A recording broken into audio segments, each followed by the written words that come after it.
Hello and welcome to Jason Cavness Experience. I'm your host, Jason Cavness. I'm also CEO founder of Cavness HR. At Cavness HR, we're building an AI native HR assistant platform that's going to partner with your very own HR business partner. At this time, we're doing a refunder to help us raise money to help building out the product. Our guest today is Nicholas White. Nick, thanks for being here today. Thank you. Hi there. So Nick, man, we got a lot to talk about. You're a very interesting person. So you might not know this, but I'm getting a secret. Whenever I have a guest on, of course, I take the bio, go to LinkedIn, I go to the name. What I started doing recently is like putting all this stuff to ChatGPT and say, hey, ChatGPT, tell me about this person or questions. Interesting. And this is what it said about you. Okay. Jason, Nicholas White is a monster guest. Amazon, Microsoft, monster startups. You did a good job getting this guy on here. Kudos. Okay. So according to ChatGPT, you're a big deal. Well, we'll see. According to my kids, that might be a different story. Isn't that funny how you might be an expert or something? I remember reading a story a little while ago where this famous guitarist was like, his daughter, 10 years old or 13 years old, playing the guitar. No, it was a guy from LinkedIn, the guitarist from LinkedIn. He's telling the story how his daughter's playing the guitar. He said, hey, do you want me to help you? Like, what do you know about this? And then, the wife overheard it and the dad left. And so the wife said, hey, come look at the YouTube video of Lincoln Park. And like, who are these guys? That's your dad. That's not my dad. you know? I can definitely relate to that. It's like however good you are with the subject, your kids think you're the inverse of that. Oh, yeah. Yeah, absolutely. Well, and they already know everything. So who are you to tell them? I know, right? So what are some of your hobbies, like stuff you do for fun? So for fun, I think of myself as a polyglot. I majored in Spanish in undergrad. I went to Mexico and had a great time in the middle of my sophomore year and realized that I did not like not knowing the language and not being able to communicate. That was a major barrier and a mental block for me. So I went back and decided I was going to double major, not just in English, but Spanish, so that I would be doubly unemployable. Thought I was going to teach, and then saw what it took to be a teacher, which is not so much it was just the fact that there's a lot that's asked and very little that's given in return. I felt it was not a fair exchange and it wasn't going to keep my interest in the way I wanted. I also happened to graduate and come back from Mexico at the time right before .com, so 1997. So I was able to, through some connections, familial connections, was able to land a job at Amazon and work in their customer service department, started their foreign language correspondence, and then moved into operations and worked with the operations team, particularly in the holidays. So there was more than one holiday where I went and worked in the middle of nowhere, Kentucky for 12 hours a day, graveyard shift, training people how to pick, pack, and ship products, as well as gift wrap. Gift wrap was a real important part of that. So between Thanksgiving and Christmas, I was essentially away, working 12-hour days at night. Luckily, I was young, but man, it was tough to do. Speaking Spanish really helped because we had people come in as casual labor, and not everybody spoke English in those areas. So, but beyond that, I just really have a fascination with languages. Kind of think of music as being a language unto itself. Certainly coding is kind of like learning a language. People forget that, right? People don't make the connection that coding is actually like learning a whole different language, right? Very much so. And so the point is like, I don't grow up, people say like learn French, learn Spanish, but like, should it now be like, instead of learning like a real language, like learn coding is just like a language? Yeah, and it's something that stretches your mind, causes you to think in a different capacity.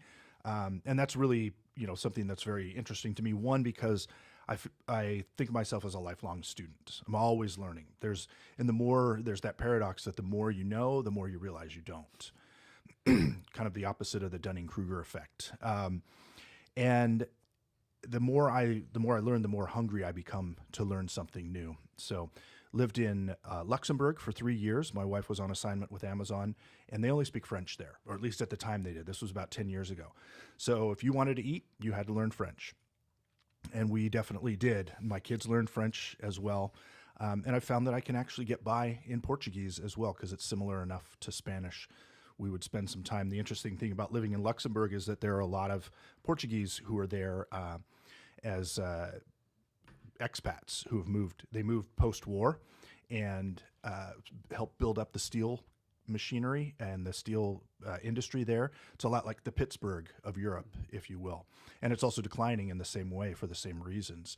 So you have those Portuguese folks, and we would go and eat at their restaurants, and I'd get a chance to practice speaking, and then we'd go to visit direct flights to Portugal, to Lisbon, and that was some of the best vacations we had as a family. So it's really gratifying to be able to hop in a cab and be able to tell people where to go, order from a menu, get directions on the street, ask people questions about historical sites and whatnot, and not have to rely on being a monoglot.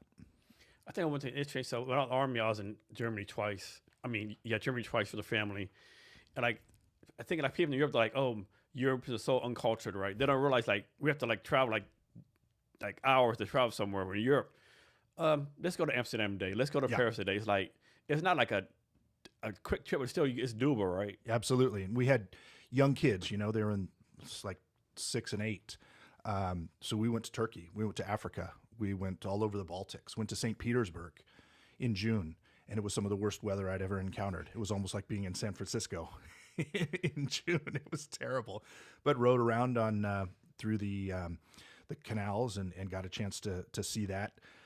Just experiences we wouldn't have otherwise have had. And so we're really fortunate. My wife and I think about how fortunate we are. My kids spoke Spanish. They had Spanish au pairs or Hispanic au pairs when we were here in the States. And so they still speak Spanish, and they've not kept up their French. At least they're able to be formidable if they come across somebody who speaks it.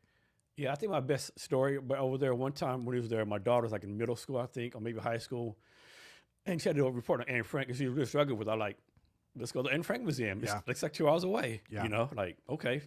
We did that. We went to Amsterdam several times, and the kids got to see just Luxembourg itself.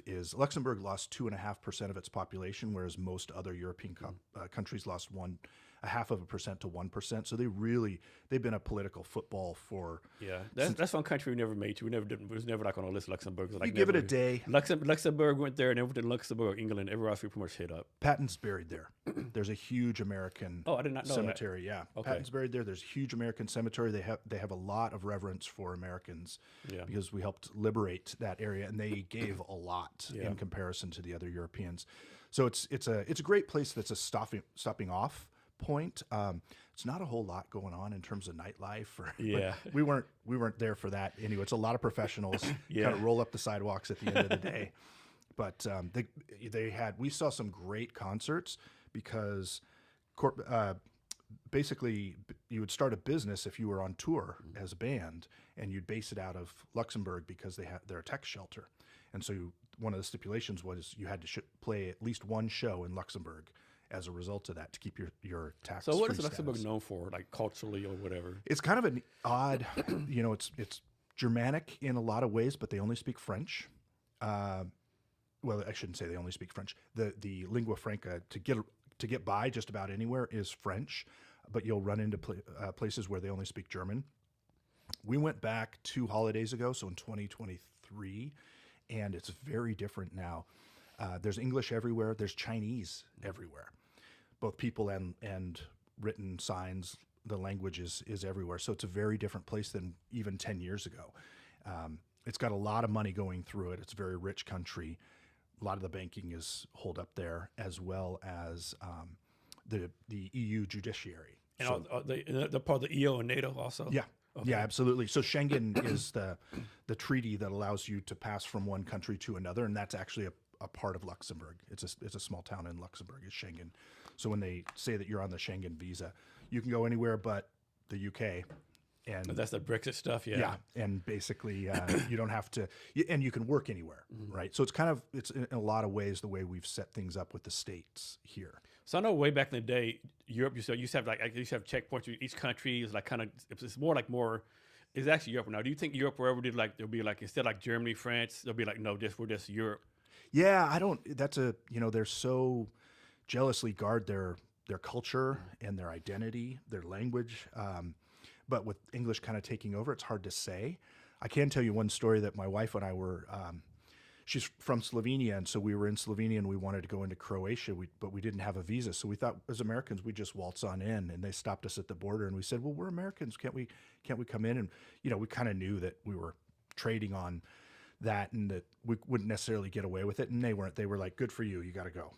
Yeah. So there's still parts of it, particularly in the Balkans, where you have to have a visa or you have to have some sort of sanction to get in there. Who knows? Who can say at this point? But I really miss the time that I lived in Europe, because the pace of life was very moderate and reasonable. One of the odd things was that spouses don't go to work events like they do here. And I felt left out. And then I realized, it's actually a better thing, because everybody's going to talk shop there anyway. So I know a lot of people talk about the quality of life in America and Europe, right? They'll say America is real like work, work, work. Europe's like kind of laid back. But then again, like we actually make stuff here, we create stuff, entrepreneur, where Europe is like maybe not so much, right? Can you talk about that? Yeah. It's I was never able to actually get a work visa there. One, because I was temporary, but they have this interesting initiative that they've set up that's one company, €1, 1 day, where you could start a company for the cost of €1 and get the paperwork done in 1 day. That was something that was starting to take some purchase when I was there about 10 years ago. I can't say much about it now because I didn't take the opportunity to start a business, but there are some formidable European companies that are out there, but at the same time, they don't have the dynamism that we have. And I would talk to people, Europeans, Belgians, Croats, Czech, and they would say they just had a lot of reverence for the U.S. and the flexibility and the dynamism that we have. But at the same time, I'd ask them, well, are you going to change and come on over and start anew? No, that was never really in the cards. It was kind of interesting that it was a little bit more of an experiment, like a thought experiment in their minds, than necessarily something that they'd want to wrestle with. And it's like they want the cake to eat it too, right? They want to have the hustle culture, but still have the 12 to 3 p.m. fiesta, right? Yeah, there is that. So, but it's I'd probably end up retiring there, if not there in Mexico. Yeah. So I read recently you finished some kind of LLM coding class or something recently. Yeah. Well, that was actually a little while back, but I've learned a lot through LinkedIn Learning. That was one of the things I really felt like the arc of my career has been corporate, and then I started a business, and that business was a B2B inbound marketing firm. And with COVID, there was just basically no business. And I tried to limp along for a good 12 to 18 months and finally ended up closing it. And knowing I had to turn the page and really reinvent myself, which I think everybody wrestles with at some point in their careers. But it was as I was, turning 50, as I was coming out of that business, and things were very different in terms of the skill set that was required and what was hireable. And also the fact that when you're older, you generally command a higher premium in terms of salary. So I needed to make myself more competitive was my thought. And so I spent some time going through LinkedIn Learning and specifically working on SEO and the LLM coding. And it's I spent a lot of time just learning how LLMs work so that I could explain it. One of the things that I like to try to get to, I know that I've understood something and mastered it if I can explain it to my kids. And I unfortunately kind of burst their bubble when I said, I remember it was that same time we were on holiday in Europe 2 years ago. And they said, so what is this AI? And I said, well, it starts with an LLM, and an LLM is essentially a statistical roll of the dice of what the next word is going to be after given a preset category of words. And they were like, so it's just a prediction engine? And I was like, yeah, that's pretty much what it is. It doesn't mean it's not powerful, but the explanation of it, once you can get to it and understand it in really simple terms, kind of takes some of the mystique out of it. That doesn't keep them from using it in their studies. But so you bring up a good point, right? There's a lot of discrimination going on, but one people don't really talk about is ageism, right? Yeah. I mean, it's a big one, right? Especially like in tech startups, there's stereotypical tech startup person like right out of college, 20s, bright and bursting, but like I know a lot of people are already like doing tech startup stuff, right? Can you talk about any challenges you had, like how they have to deal with ageism? Absolutely. One of the things that I've done is just curated my resume so that it doesn't have nearly as many dates on it, so you can't go back and figure out the And maybe take out the AOL email off there too. yeah, exactly. Yeah, it's something where you kind of figure out what the telltale signs are, and you try to at least shave the edges a little bit to sand things down. But I felt it acutely when I was leaving, when I was closing down that previous business that I'd run for a decade and a half, and it was really what I knew. And then with the advent of AI, I really had to figure out how I was going to not just reposition myself, but also change my own mindset. So much of the work world is how you present yourself and how you see yourself. And if you see yourself as competent and confident, you'll come across that way. And if you see yourself as coming up short in some fashion, it's going to come out. And so I needed to spend some time not just studying and learning and filling in some of the gaps, but also changing the way I viewed and present myself. And I think that ultimately, for whatever reason, I was able to overcome it. I have moved on to a company called Thinkie. It's actually a Japanese company, and they didn't really care. I happen to be the oldest person who works there, but that was never really a concern. Came in to do the marketing while we were under the auspices of Mitsui, which is a large Japanese conglomerate. They do everything from ramen to rockets. They were our corporate sponsor up until middle part of this year. And then we parted ways with them so that we could take the product in a different direction. And it never really mattered how old I was. They were much more interested in my competency and experience. And so I was very thankful for that. And I've since taken over as the president, and I run operations here in the US. So it's a team of one. So I think one of the biggest skills we're going to have, whether young or old, is being curious, right? Can you talk about how you're innately curious? Yeah. Well, working in a cognitive health company that has its technology built by neuroscientists, as the marketer, you immediately feel like you're going to come up short. But it's such a fascinating line of work. And I think we're all understand to a certain degree that cognitive health is something we need to get a better grip on, take the initiative with, and protect. But there's not a great understanding of how to do that. So I came in and was just voraciously read as much as I could about how the brain works, particularly executive functions in the prefrontal cortex, how that declines with age, how unfortunately age 30 to 35 is like peak cognitive territory for most people. And then the risk of cognitive decline that ultimately leads to dementia or Alzheimer's is a very real one. And it learned that the brain is neuroplastic at all ages. Neuroplasticity is the ability to harvest old connections that you're not using and build new ones, strengthen those new ones with what's called myelin sheaths to make them more of a superconduit. All of that requires exercise, requires stimulus. It's the same way that you exercise your body. You exercise your body, you improve your physique, your heart, your lungs, your muscles all respond, and you get an immediate physical response. That's the point where the brain is different. You don't get a response. So you could do two different exercises, and one could really test your mental acuity, and the other one could be something that's not very difficult, and you won't necessarily know that without something like the sensor that we have. So the sensor we have uses near-infrared spectroscopy. It sounds complicated. You put up a little bit more. Yeah, sounds complicated, but it's the same technology. It's been in use for 30 to 50 years in medicine, and it's recognized by the FDA as a way to measure cognitive load to the brain. Near-infrared spectroscopy. Near-infrared spectroscopy is the same stuff, same technology that remote control to your left uses. It's just targeted. It's very specialized. It's used in clinical settings, not in this size, but in a much more like the size of this desk that we're sitting at. And it requires a specialist. It's $200,000.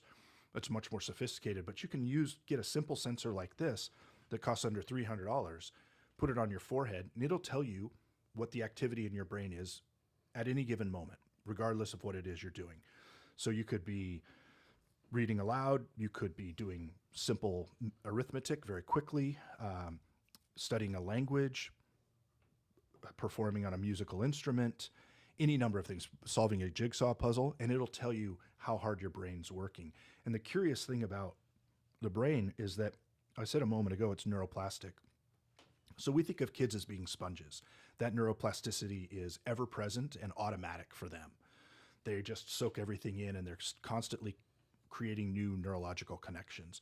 But once you get past 25 to 30, that process is no longer automatic and it needs to be actively stimulated. You need to actually go do something. Much like the way that we can be in great shape when we're 20, when we turn 50, you actually have to work at it, right? That 20-year-old physique doesn't require much maintenance. 50-year-old, totally different story.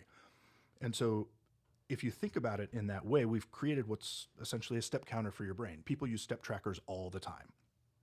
Fitbits and the like tells them that they're getting the physical exercise and stimulus that they need.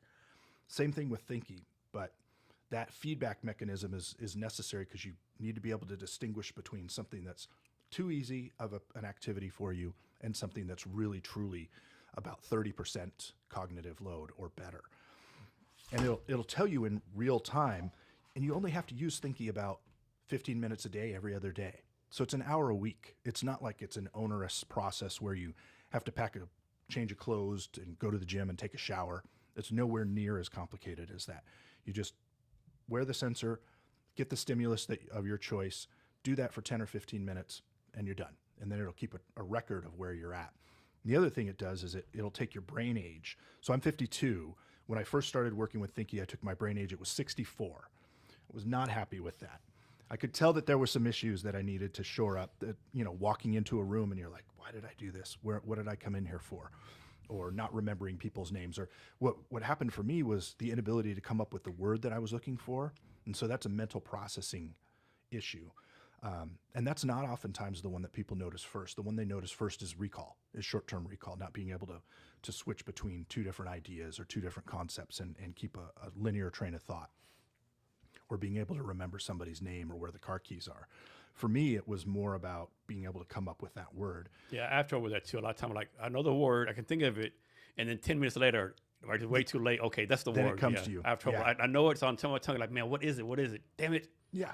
Yeah. So those are all parts of executive function, that attention switching, the mental processing, the short-term recall. That's all executive function. So if you think of it, the brain is the prefrontal cortex is the control tower to your brain.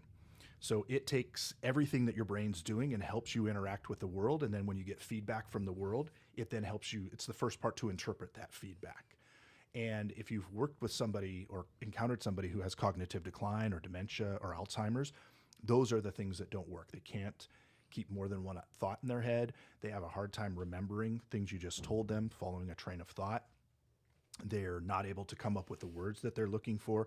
And they also have issues with inhibition, where they're socially inept or say things that are not apt. And so those are the things that you see go away. The prefrontal cortex is essentially the arbiter of whether you'll get dementia or not. I know one thing. I was thinking, like, maybe it's a good thing I only have one thought. Because sometimes my mind's like, boom, boom, boom, boom, 1,000 thoughts. Like, man, it'd be nice to have one thought, have some peace and quiet in there. Well, and it's the prefrontal cortex that helps you assimilate all of that and get one cogent line of thought out so that people can understand you and interact with you. So it's a fascinating thing. I kind of dialing back to where we started. I'm not a neuroscientist, far from it. I'm a marketer. And so I had to do a lot of shoring up of my own knowledge and my own understanding of how things work, and test and, say the wrong thing and understand that I needed to continue to learning as I went through that, writing our blog and preparing our website, doing our SEO strategy, defining keywords and negative keywords, all the stuff that goes into modern digital marketing.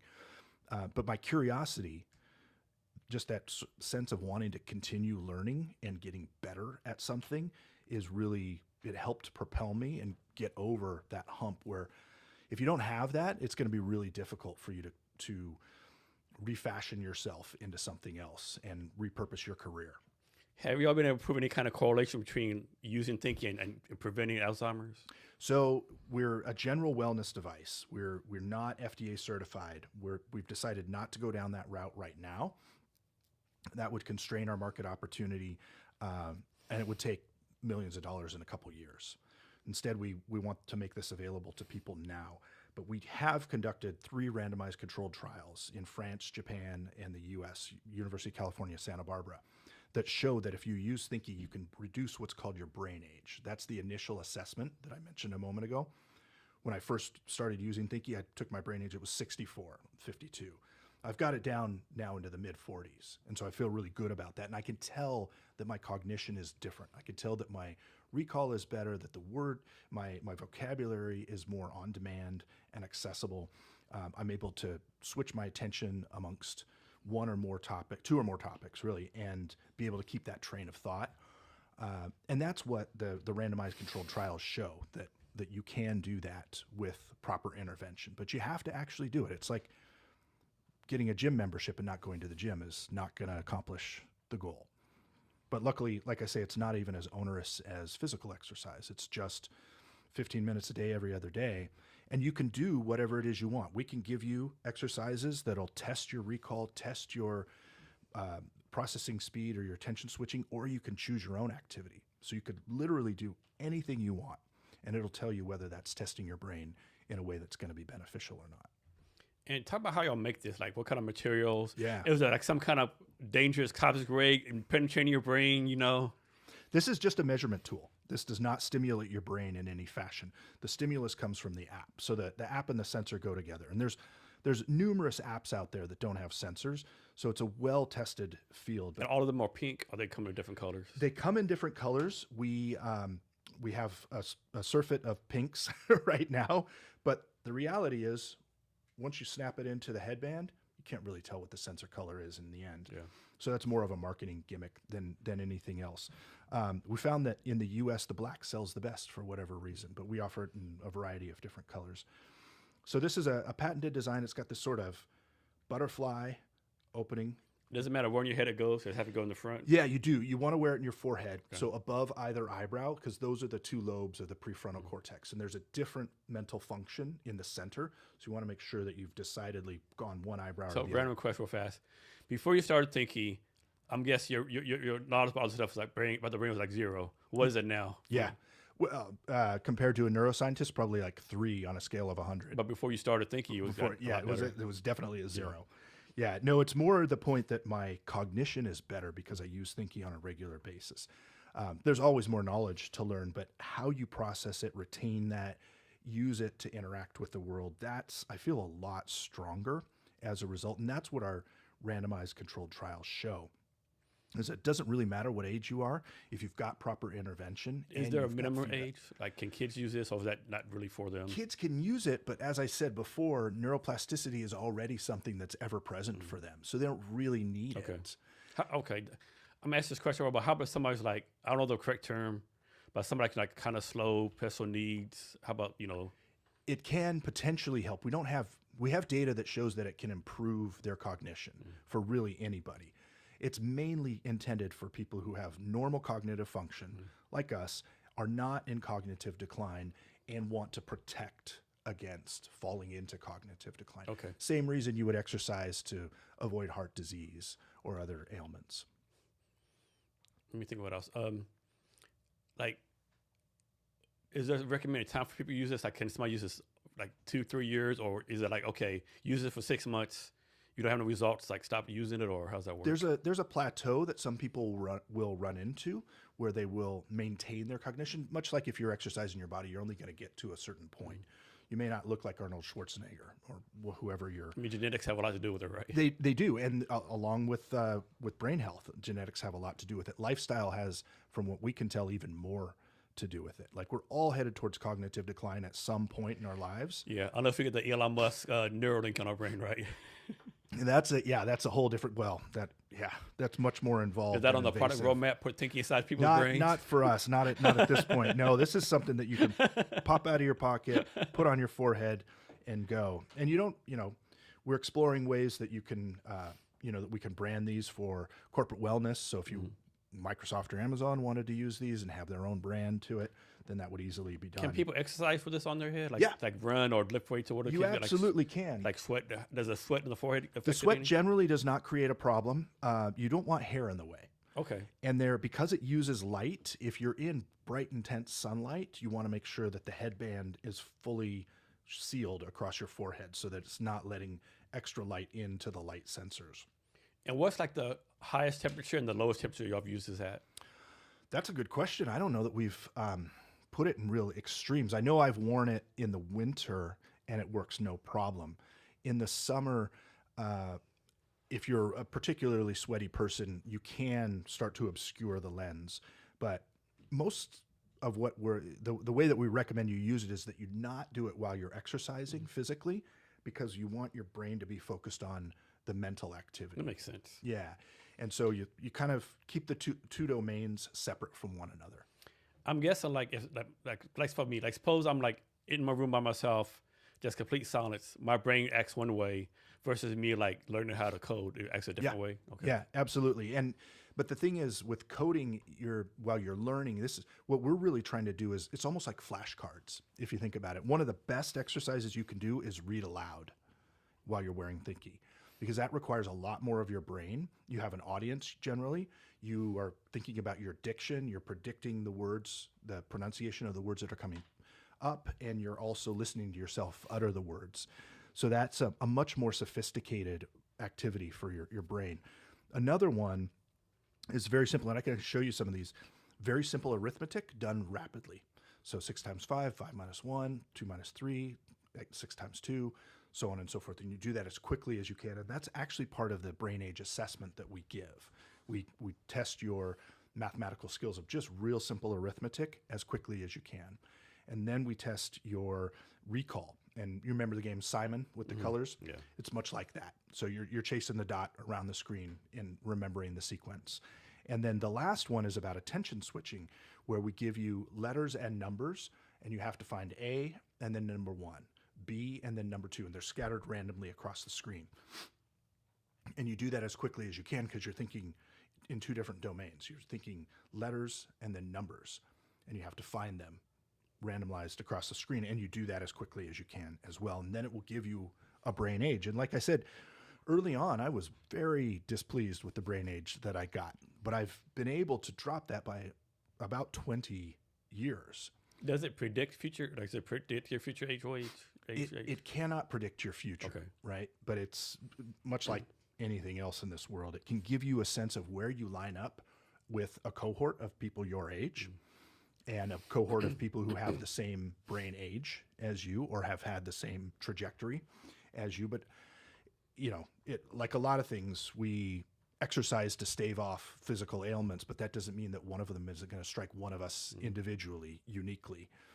As a cohort, we know that if everybody exercises, everybody is generally healthier. Does like different culture affect this? Like, you know, you're from France or Germany, you're raised differently, or I'm not saying anyone smarter or dumber than anyone else, but does that affect anything? So what's interesting is the app is the arbiter of that. So we're originally a Japanese company. The app was written in Japanese, and it was much more like a sort of manga-esque type. You know, it was really kind of cartoonish. We didn't think that was going to work culturally with, if we're a serious brain science company. We wanted to portray just a different face to our customers. So we changed it radically. And as you can see, it's very, very different. It's black, it's monochrome for the most part. It's very minimalist. It's very simple. The other thing that we found is that from a cultural standpoint, red is a positive color, and whereas red for us is oftentimes an error. Yeah. So when you give an answer, we used to give you a green X or a red circle if you were I bet right. they confuse a And lot the of red people. circle, people were like, wait, red circle, that's the right answer. Red's actually good if you're coming from an Asian culture. And the circle was a positive reinforcement. So we had to change those sorts of things up. But as far as from a cultural standpoint, you're really doing things that are much like mathematics. It's universal, right? There's very little linguistics that go into it.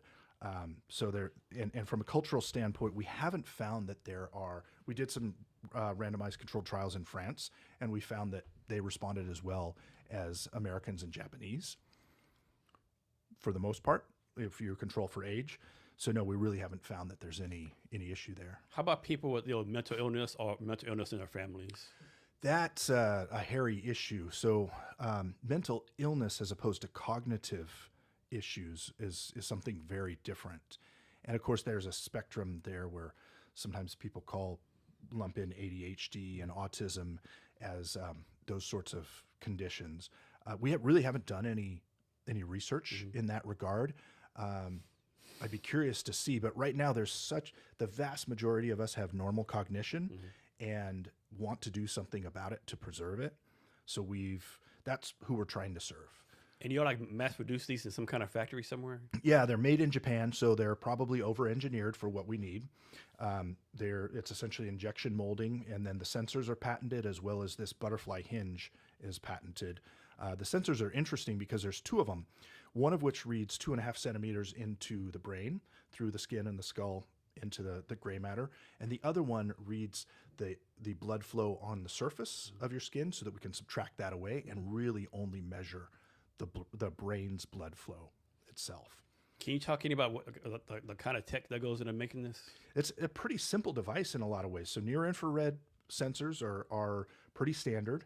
It's got a firmware chip, it's got a battery and an on-off switch. It's got a Bluetooth module in it so that it can communicate with your device and send the signal back and forth. And that's it. So it's not terribly... It's way simpler than I thought I was going to say. What's that? I thought you were going to say some complicated tech, No. blah, blah, blah, you know. Well, the real genius was Hitachi and Mitsui getting it down from the size of this table to something that you can put in your pocket and have a reliable battery and a reliable signal both coming in and going out. So miniaturization is the real feat. It doesn't take much to build a big sensor that plugs into the electrical mains and requires a technician to run it and costs several $100,000. It's a much different story. Who else is doing this? Because it seems like some of those like should be like well known, like all over the world. Like So we use near infrared spectroscopy, which is a little bit newer on the scene, although it's got a good 30 years in neuroscience applications. EEG is electroencephalography. You may have seen it or heard of it. It's essentially a cap of sensors that you wear and oftentimes has to be wetted with gel. Goes around the brain and it measures brain waves as opposed to blood flow. So brain waves are alpha, beta, theta, gamma, delta. They are different states of mind, going from deep sleep to very active thinking and everywhere in between. But that's a rather finicky technology. It's expensive too. The cheapest EEG sensors out there are about $1,000 for home use. Have you tested it like when someone's asleep, put on someone when they're asleep and see what happens? I've not tested it while someone's sleeping. It's really looking for blood flow or changes in blood flow.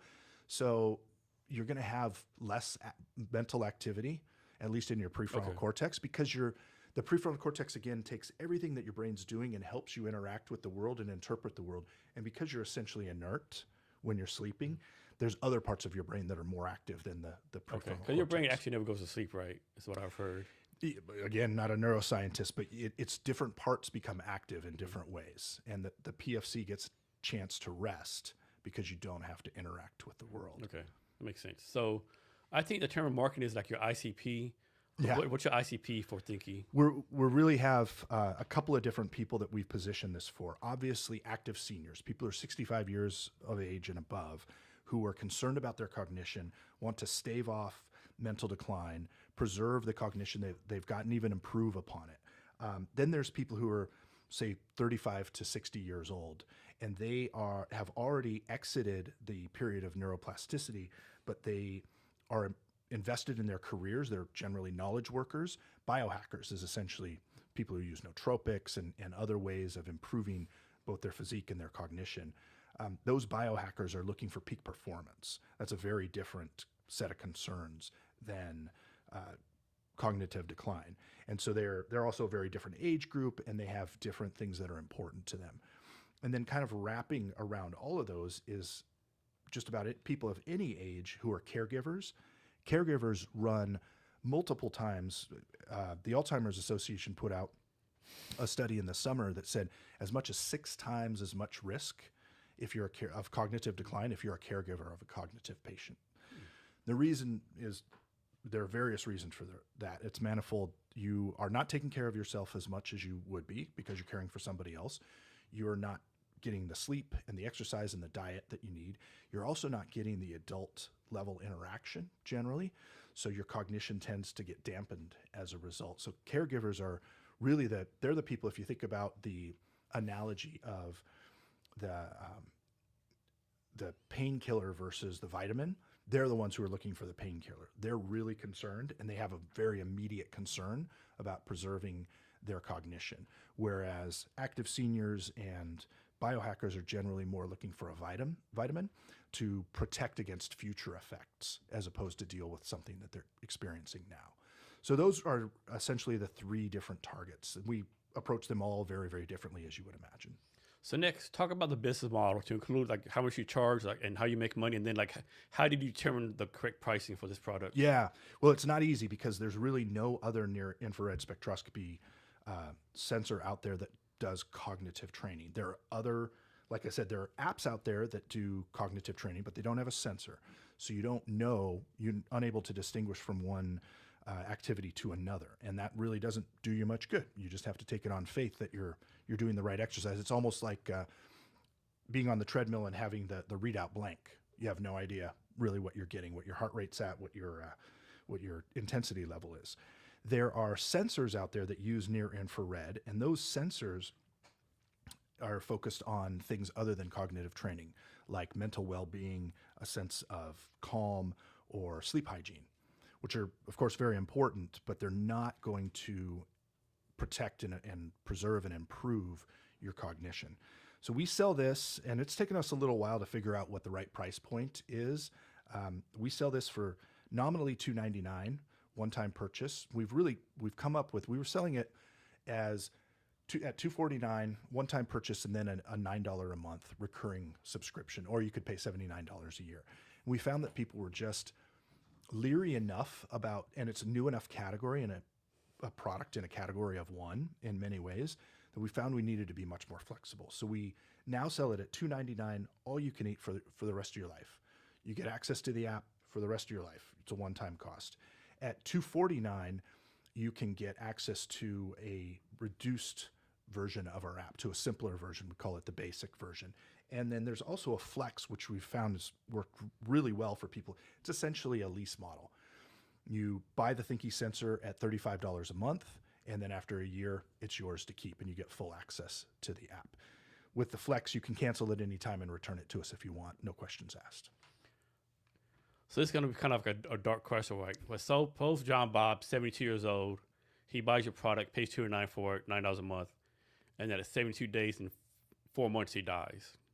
What happens? Does he get a refund or like? Well, I suppose somebody could come back and ask for a refund from his estate, and we'd probably honor that. I know it's a crazy question. But yeah, no, it's more the more germane question is for people who find that they can't work it into their routine, and for whatever reason they're dissatisfied with it. We'll take it back, no questions asked. Okay. We'd rather that than you tell us how you had a poor experience with the product, right? We'd rather sell it to somebody who actually needs it. And so that's much more important to us, that people be satisfied with what they've purchased. And that's why we have a very rigorous onboarding process, probably not rigorous, but a very robust onboarding process where when you get it, we set up a consultation with you so that you can get the app set up. Some people have tough time connecting for whatever reason. The app has to be connected to Wi-Fi and Bluetooth. The sensor connects via Bluetooth. We just want to make sure that I'm guessing you probably spend more time explaining what Bluetooth is, how to connect Bluetooth than actually. It really depends on the audience, but sometimes we start at the start and other times we can start in the middle.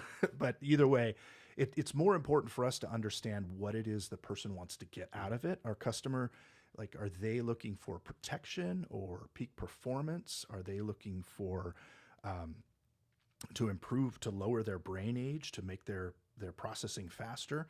And we can help guide them as to what activities they're going to want to focus on and make sure. Then we send out reminders. If you haven't used it in a couple of days, we'll send you a reminder.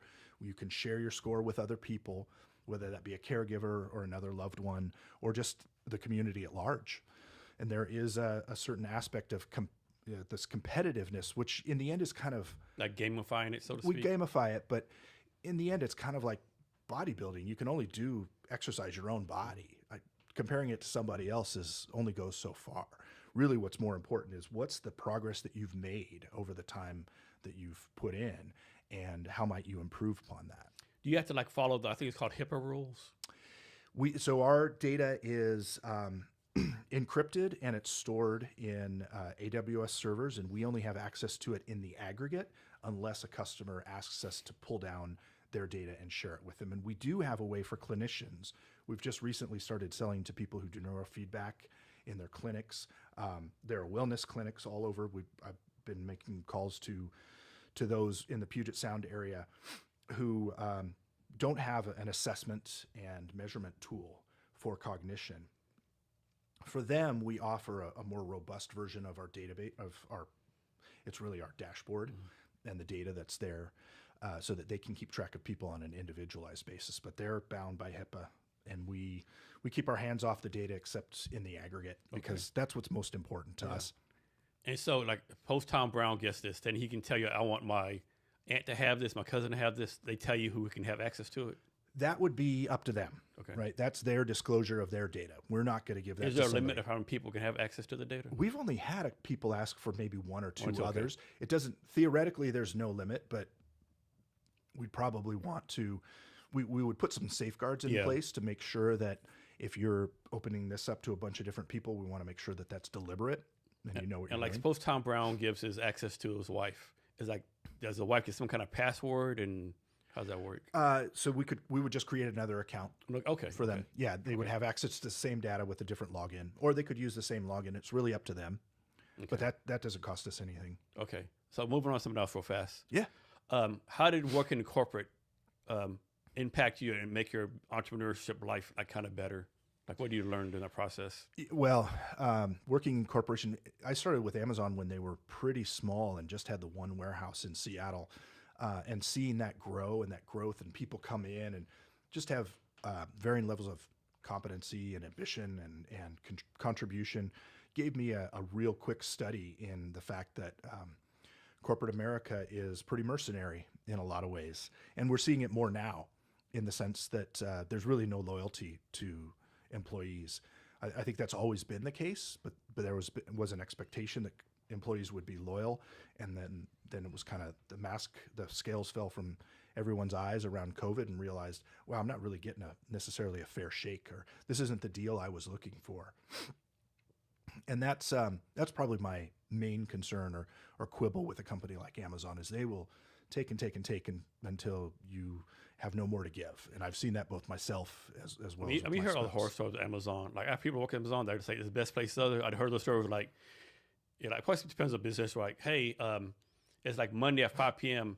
You're gonna end it tomorrow at 7 o'clock at night. Right. Yeah. And by the way, we only pay for economy. Right. Yeah. Well, that sort of stuff.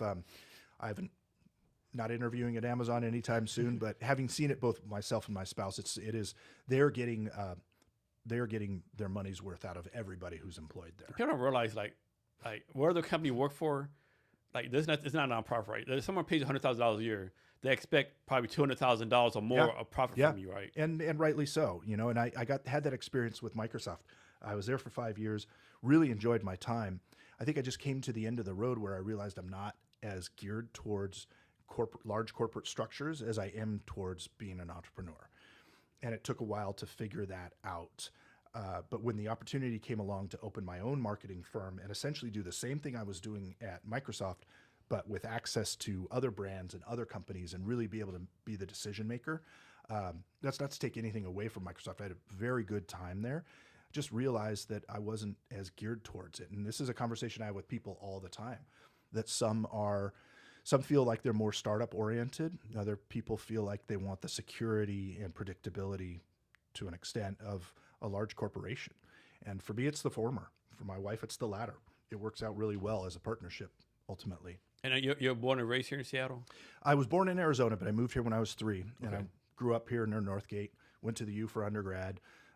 My folks still have a house near Northgate. I live in Magnolia now. My kids go to a local high school. They go to Ballard. So yeah, it's about as local as you can get. So talk about this, and you might not know the answer, but like, what is it about the water here? Because you got Amazon, Boeing, Starbucks. Most people don't know about Trident Seafood. It's $1 billion seafood coming out of Ballard, right? Yeah. Expedia, all these well-known the startup culture, the AI, the manufacturing, and you would think, like, why Seattle, right? Yeah. The weather's kind of sucky, right? Sometimes. So like, man, what do you think is in the water here that has all this success going on here? Yeah, I don't know. Growing up, it's, there were those signs, those billboards that said last one out of Seattle, please turn out the lights when Boeing was having its issues in the late 70s and early 80s. I barely remember that. It's more of an anecdote.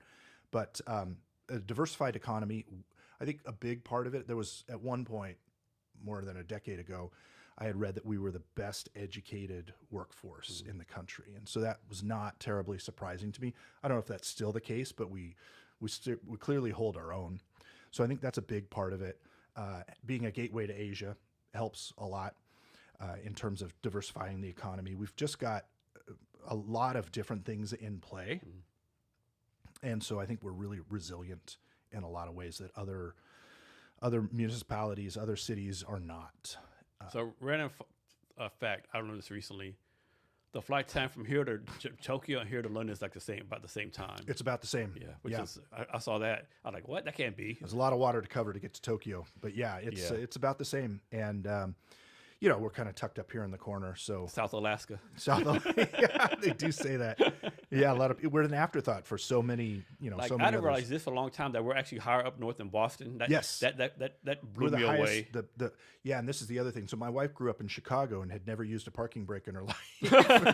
That changed real quick, and she's like, "There's as many hills here as San Francisco." I was like, "It is the hilliest city that gets rough weather in the winter." I couldn't imagine like learning how to drive a stick here in Seattle. It's hard in the dark, in the rain, on a ice. hill here downtown. Yeah, that would be. Yeah, really I know tough. every year on the news they have all these like when the first ice storm, all these cars. Oh, well, we all lose our minds when it snows here. Like, I remember growing up, there'd be people driving the wrong way on the freeway. I'm just using it as an excuse to do whatever.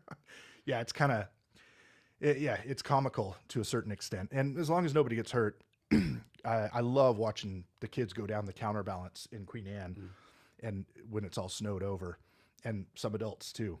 But yeah, we have I think a unique relationship with weather here. Yeah, definitely. I always say like when it's nice, it's nice. Yeah, But when it's not, it's not. it's tough. It can be really tough, especially when the cloud cover's right above your head. Right now, so because of the big dark, I think the sun rises at 7:30, sets at 4:30. But Yeah. I was just seeing the sun those 8 hours like similar to none. Yep, absolutely. Like doubled up on your vitamin D, whatever. Yep. Yeah, but when it's like you say during the summer, it is incredible here. Yeah. There's really nowhere else like it. I think Saturday was like pretty nice. Out on Saturday, it's pretty nice. Yeah. Maybe it was yesterday. I'm thinking it was Saturday or Sunday. I was here. Both were not bad. I was at the Husky game on Saturday. Yesterday was actually a little bit nicer. The sun was out. It was like 45, 50, like little nippy. Can't argue. No. I'll take it. I've been a lot worse. I've been in Chicago, Kansas. Yeah. So talk about how you connect dots for marketing across different industries. Yeah. Well, there's a variety of, digital is digital in so many ways. And I've worked in both consumer and B2B oriented businesses. A lot of it has to do with understanding your customer and getting really as close to your customer as you can. One of the things that I did when I left Microsoft, I ran a business that was inbound marketing. And that was really about getting as close to your customer as you can so that you're speaking one-to-one as often as possible, and you're catching them at the right point in time in their sales cycle, which could be they're not ready to buy, but you've intercepted them and you've gotten their you've piqued their intrigue, you've got their attention, and you can stay top of mind when it comes back around.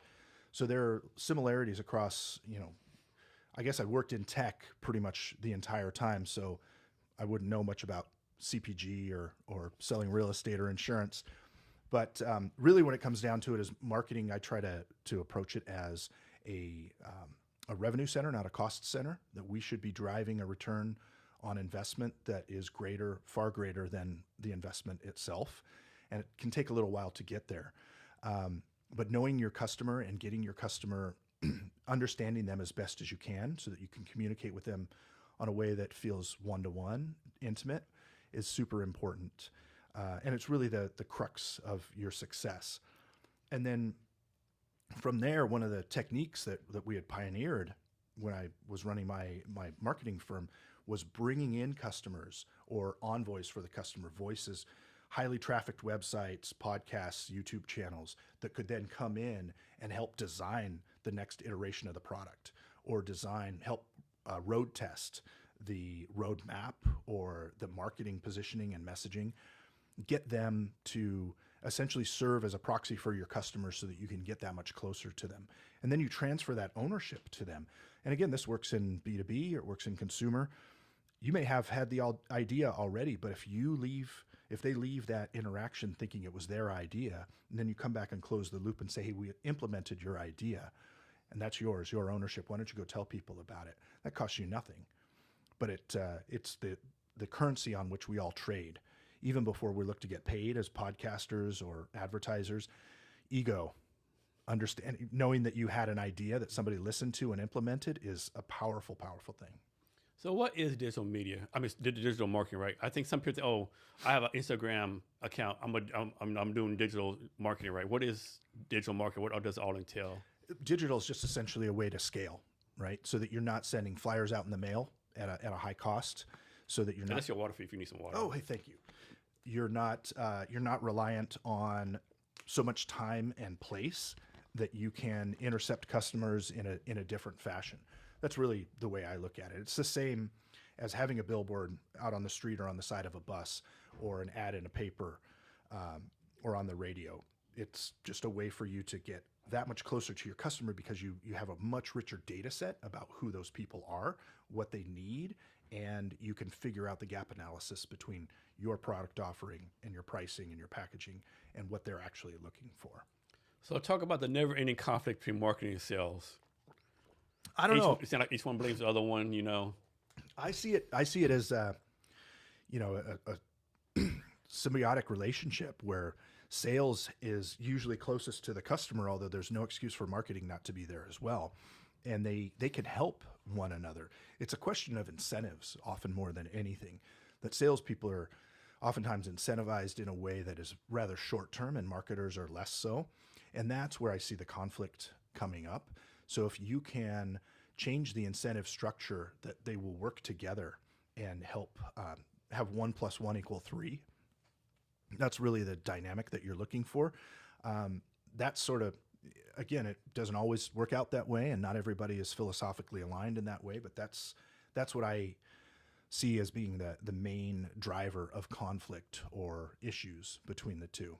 And you did a book, right, called, I think, Social Media Judo Highlights. Is that something you did recently, or was that like a long time ago? That was some time ago. That was not long after leaving Microsoft. My second child was being born, and I didn't have a whole lot of time, but it was a way for me to get away and do some thinking away from the house, writing that up. But if you know anything about judo is not about a full frontal attack. It's about using your opponent's momentum in your favor. And that's really what digital marketing, that's what third-party inbound content, influencer marketing, any of those, however you want to call it, is about understanding that the energy and attention is flowing in this particular direction. How can you harness it to best effect? And that's where I use that phrase of 1 + 1 = 3. If I have my agenda and you have your agenda and we can figure out where the two intersect, we're probably both going to come out ahead as a result. And are you a big-time Husky football fan? I wouldn't say I'm big time. They've been, I went to school there. I sure was when I was undergrad. Mm-hmm. But, they've had their moments in the last 5-10 years. Right now, I'm more of a dad, and I'm more of a fan of, my daughter was the captain of her volleyball team in her senior year this year. And my son plays competitive baseball for a couple different teams and is a leader on that. So that's really where I'm more interested, talking to the other parents, talking to the other coaches, offering my advice when it's unsolicited. So next, talk about the psychology of marketing. So, yeah, you could go a long ways with that. From my perspective, it comes down to giving people what they want in the way that they want it when they need it. And that is a lot of data that goes into that, understanding who people are, what motivates them, what their substitution options are, and why they would even bother to give you any consideration in the first place. So what are the drivers? We all ultimately have problems that we're trying to solve. There's the phrase of the job that needs to be done. And that's what a product is built for. And marketing's job is to convey that as concisely and directly as possible. That's not always easy to do when you're talking to a crowd of multi-million people. So understanding what the differences and similarities are between groups and being able to speak to them. And that's where digital marketing, as you'd asked about earlier, is really key, because it gives you a lot more data than you would have otherwise had. And it gives you a chance to understand people on a much more minute level. Do you think the way people buy have changed through the decades? Like how someone was like influenced by some 1920s change between like now? Yeah, As it basically, absolutely. the same. Well, absolutely. Before, you could get the endorsement of one person, and it didn't necessarily matter who they were, and that could affect your awareness, consideration, trial, and whether you ended up being an advocate. Now, people, I think, are we're obviously bombarded. We know that. That's such a cliche at this point, but we're relying on novel and clever ways to get people's attention. One of the things I just came across not long ago was the using detractors to your advantage was an article that was I went to Duke University for my MBA. And so I subscribe to their newsletter, where I get some, every month get the research that they've conducted in that area. And one of them was how you can take detractors and make them a positive for your brand.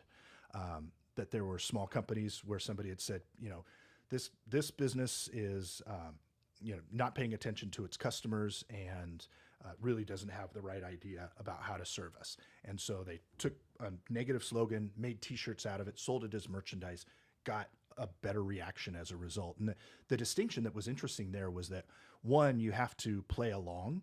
You don't really want to get into an argument. You just go along with what's being said, as long as it's something that it's fairly innocuous, right? It's not a product failure or something that's going to be dangerous.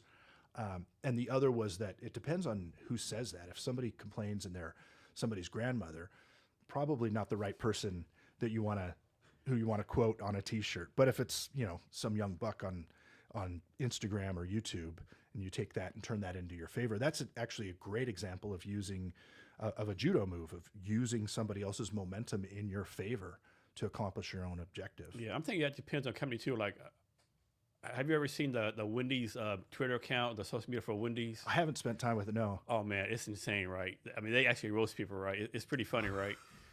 Like they talk about people's mothers and you did this wrong. They go all in, right? Yeah. But they pull it off because it's Wendy's, right? Now, if Deep Research Science Company did that, probably wouldn't be a good match. Yeah, it would probably work against you. If you get a chance, go check out the Wendy's Instagram or Twitter account. Yeah, it's pretty hilarious, right? Yeah, X is unfortunately a necessary evil in our economy right now. It's not a place I want to spend a whole lot of time, but at the same time, that's where people are, and so you kind of have to participate. What are some of your go-to social media that you either use yourself or recommend people use for marketing or anything else? Well, there's the big ones, right? LinkedIn, Facebook, Instagram, and those have their particular purposes.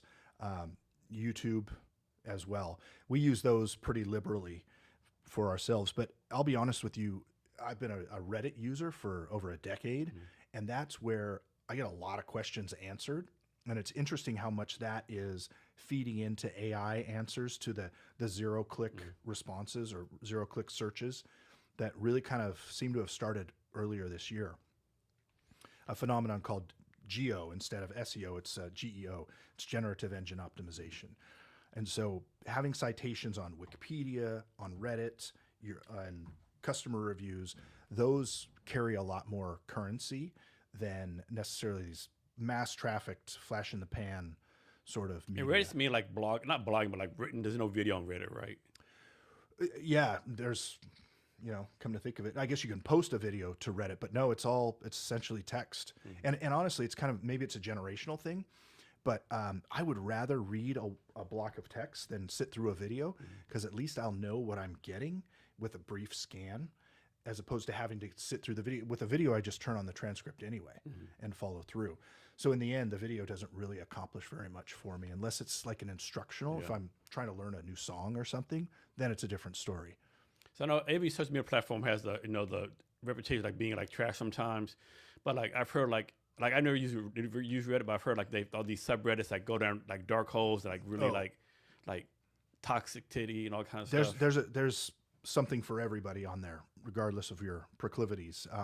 So yeah, you gotta, you don't want to waste your time with stuff. So you can subscribe though. I've subscribed to a variety of different ones. Follow the one for the Seahawks and whatnot. And so, yeah, there's something there for everybody. You just have to kind of be careful what you ask for sometimes, just like the rest of social media. Yeah, yeah. So what's your future prediction for like the intersection of marketing and AI? It's interesting to see. Just very recently, they're trying to shoehorn the shopping experience into AI, and the jury's still out on that for me. I don't know whether that is going to be something that's going to be a positive experience for people or not. If you think about the evolution of the internet, it didn't start out as a shopping center. It started out as information sharing, and that's the way AI responses have operated. So if we're just talking about like the geo part of AI and using that for marketing, I use it extensively, right? For research, for customer research, for validation, doing competitive research as well. There's a lot that you can get out of it. You obviously have to take it with a grain of salt, that you might get some hallucinations or inaccurate, but I use it for my blogging now. I don't write out the entire, have AI write it out entirely, but I do have it write out the outline for what I want, and then I'll fill it in after that. Yeah, so that way, I do the same thing. I'll put like, I want to do something on this subject, right? right, And like, I want to cover these points. I write it, and then I'll go make changes. Or this makes sense. Let me, cross-reference. validate that. Yeah, the challenge is like a lot of people like, do me a blog on shot glasses and just copy and paste, right? Right. Yeah. And that's, it's put out, and there's that whole adage where people are worried that bots are now talking to bots, and here we are having a conversation like real people. So it's refreshing to have a podcast or a video as an alternative. Do you have like a go-to so I see that's that thing. Can't think of the word. Do you have like a preferred like ChatGPT or Claude or Perplexity? I've used Perplexity a lot. I haven't used that one yet. Yeah, I started using it. Well, who's that under? So Perplexity is put out by. No, you got it. No. ChatGPT, OpenAI, Claude, Anthropic, Yeah. Grok's X. Perplexity might be its own animal. Yeah. At any rate, at some point I stopped paying attention to who's behind it. Yeah. It's more important to me about the results that I get, because Thinkie is a very science-forward brand, and we have a lot of research. We publish research on our blog, on our website. We have to be accurate, and that's where Perplexity got started, was essentially like a Google Scholar that was more user-friendly. And I've found that it works really, really well. It also gives me better quality answers. It rarely hallucinates. And that I've noticed that it's changed over time. Earlier in the year, I would ask it for a particular patent number and give me the description and the filing date and whatnot, and it would just give me something that had nothing to do with it. And now it's much more accurate. I've yet to use that particular query and have an error.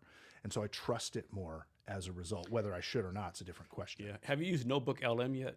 I've not. That's insane, right? So you can go in there, I'm making this up. You can upload like a 30-page document, right? And it'll make like a podcast out of it, right? Mm-hmm. And these two people are talking, you can press the button and it'll say, hey, someone has a question. Hey, you just talk about video cameras and how it affects energy patterns.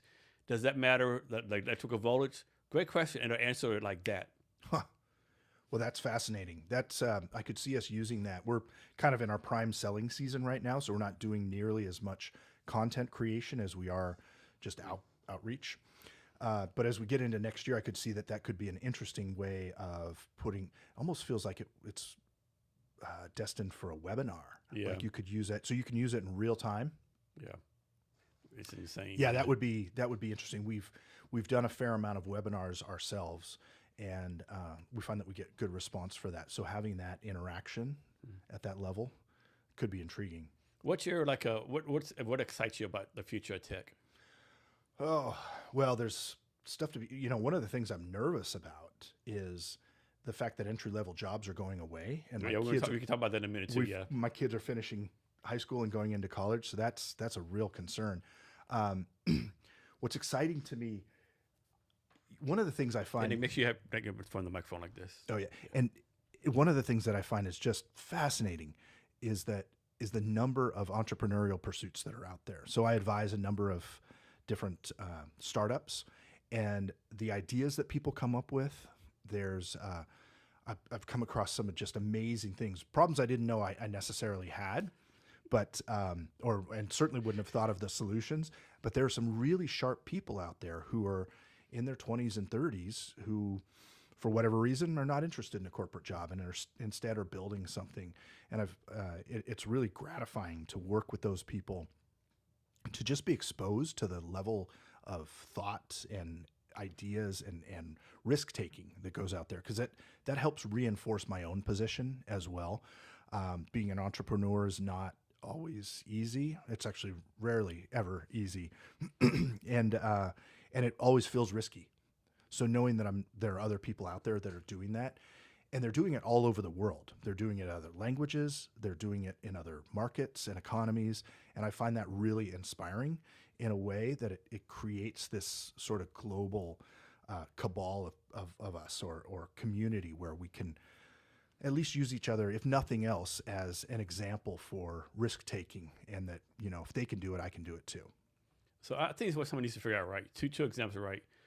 Like a few months ago, this guy in New York City, this big time lawyer, he said, hey, I work at one of the biggest law firms in New York City. We have 200 junior lawyers working for us every year, like 50 leave for better jobs, and we hire 50 more, right? Oh, geez. And he said, well, we just did an experiment where they do all the research. We gave all the research to the junior lawyers and gave it to AI. AI did just as good, not better job. Yeah. And he was like, I'm not saying we're going to fire these people, but when these people leave, we're not replacing them. We're not right? going to replace them. So 200 jobs gone. And the second one, the more like closer to us, there's no more junior software developer jobs no more, right? Right. Because my question is, like, when they need like mid-level lawyers, mid-level senior developers, who are they going to go to? Right. They're not grooming no one. No one's building their craft. And you can't have... Are they going to build better AI? Like, what's going on? Exactly. AI to train them. And then at what point, where does it end? And that I'm concerned that we become over-reliant on the promise of AI. Not its use itself, but what it's going to do to transform the economy. That I think there seems to be people who are very Pollyanna-ish and not really seeing the risks that are there for the economy. Not so much AI becoming autonomous itself, but more for the economy, and other people who are can only see the problems, the downsides. And it feels like there's a lack of practical grappling with the practical questions that are out there and how we're going to resolve these things. And that's a concern, because I've got kids who are going into the job market in 5 years. And what's that going to look like then? It's changed dramatically in just the last 2 years. Yeah, I know a lot of people don't want to talk about UBI, Universal Basic Income. A lot of people are against it, but I think we're going to have the conversation sooner than later. Well, the money's got to come from somewhere. And there are a variety of ways socially we could have the money make it available to us. But it's clear that if nothing else, there's an imbalance in the way resources are allocated right now. There are a small number of people hoarding at the top and a lot of other people who are going without. And I'd never heard until last year this concept of a K-shaped economy, where they talk about a W or a V or whatever, K-shaped, where some people have and some people don't. Right. And you essentially have a divergence with nothing in the middle. And that's the worry, is the hollowing out of the middle class that was really a product of the post-war boom and my parents' generation and their parents, and trying to figure out how we're going to sustain that here in the U.S. economically and politically. There are certainly no easy answers, but I have no real faith in our leadership that they're grappling with those issues to any effect right now. I think they had the TikTok hearings like a few years ago, and the guy was like, how's the internet work? Or how do you get paid? It's like, man, you could just like ask your intern. Yeah. Up to speed. Right? It was so embarrassing as an American to see this congressman like, what the hell are you doing, right? Yeah, and the rest of us are out there building the future. Yeah, and they have no idea how to govern or whatever, It's distressing, but part of that's just having captured, the regulatory capture that exists out there. I don't want to get into politics, but from an economic standpoint, it really makes me wonder where we're headed and what the future holds. I don't worry so much about myself. I'm in my prime earning years, Yeah. and at some point I'm going to retire. But the people coming behind us, that's family. That's the next generation. Those are our kids. Yeah. We gotta have our eyes open and be ready to help them wrestle with problems that we've never had to deal with, and probably realistically won't have to deal with for But any you think length about of it, every time. generation goes that, right? Every generation has to deal with whatever it is, like, I mean, and it was probably the internet for us growing up, Yeah, like, I yeah, think every generation, like when they went from horses to cars, sure, or like, sure.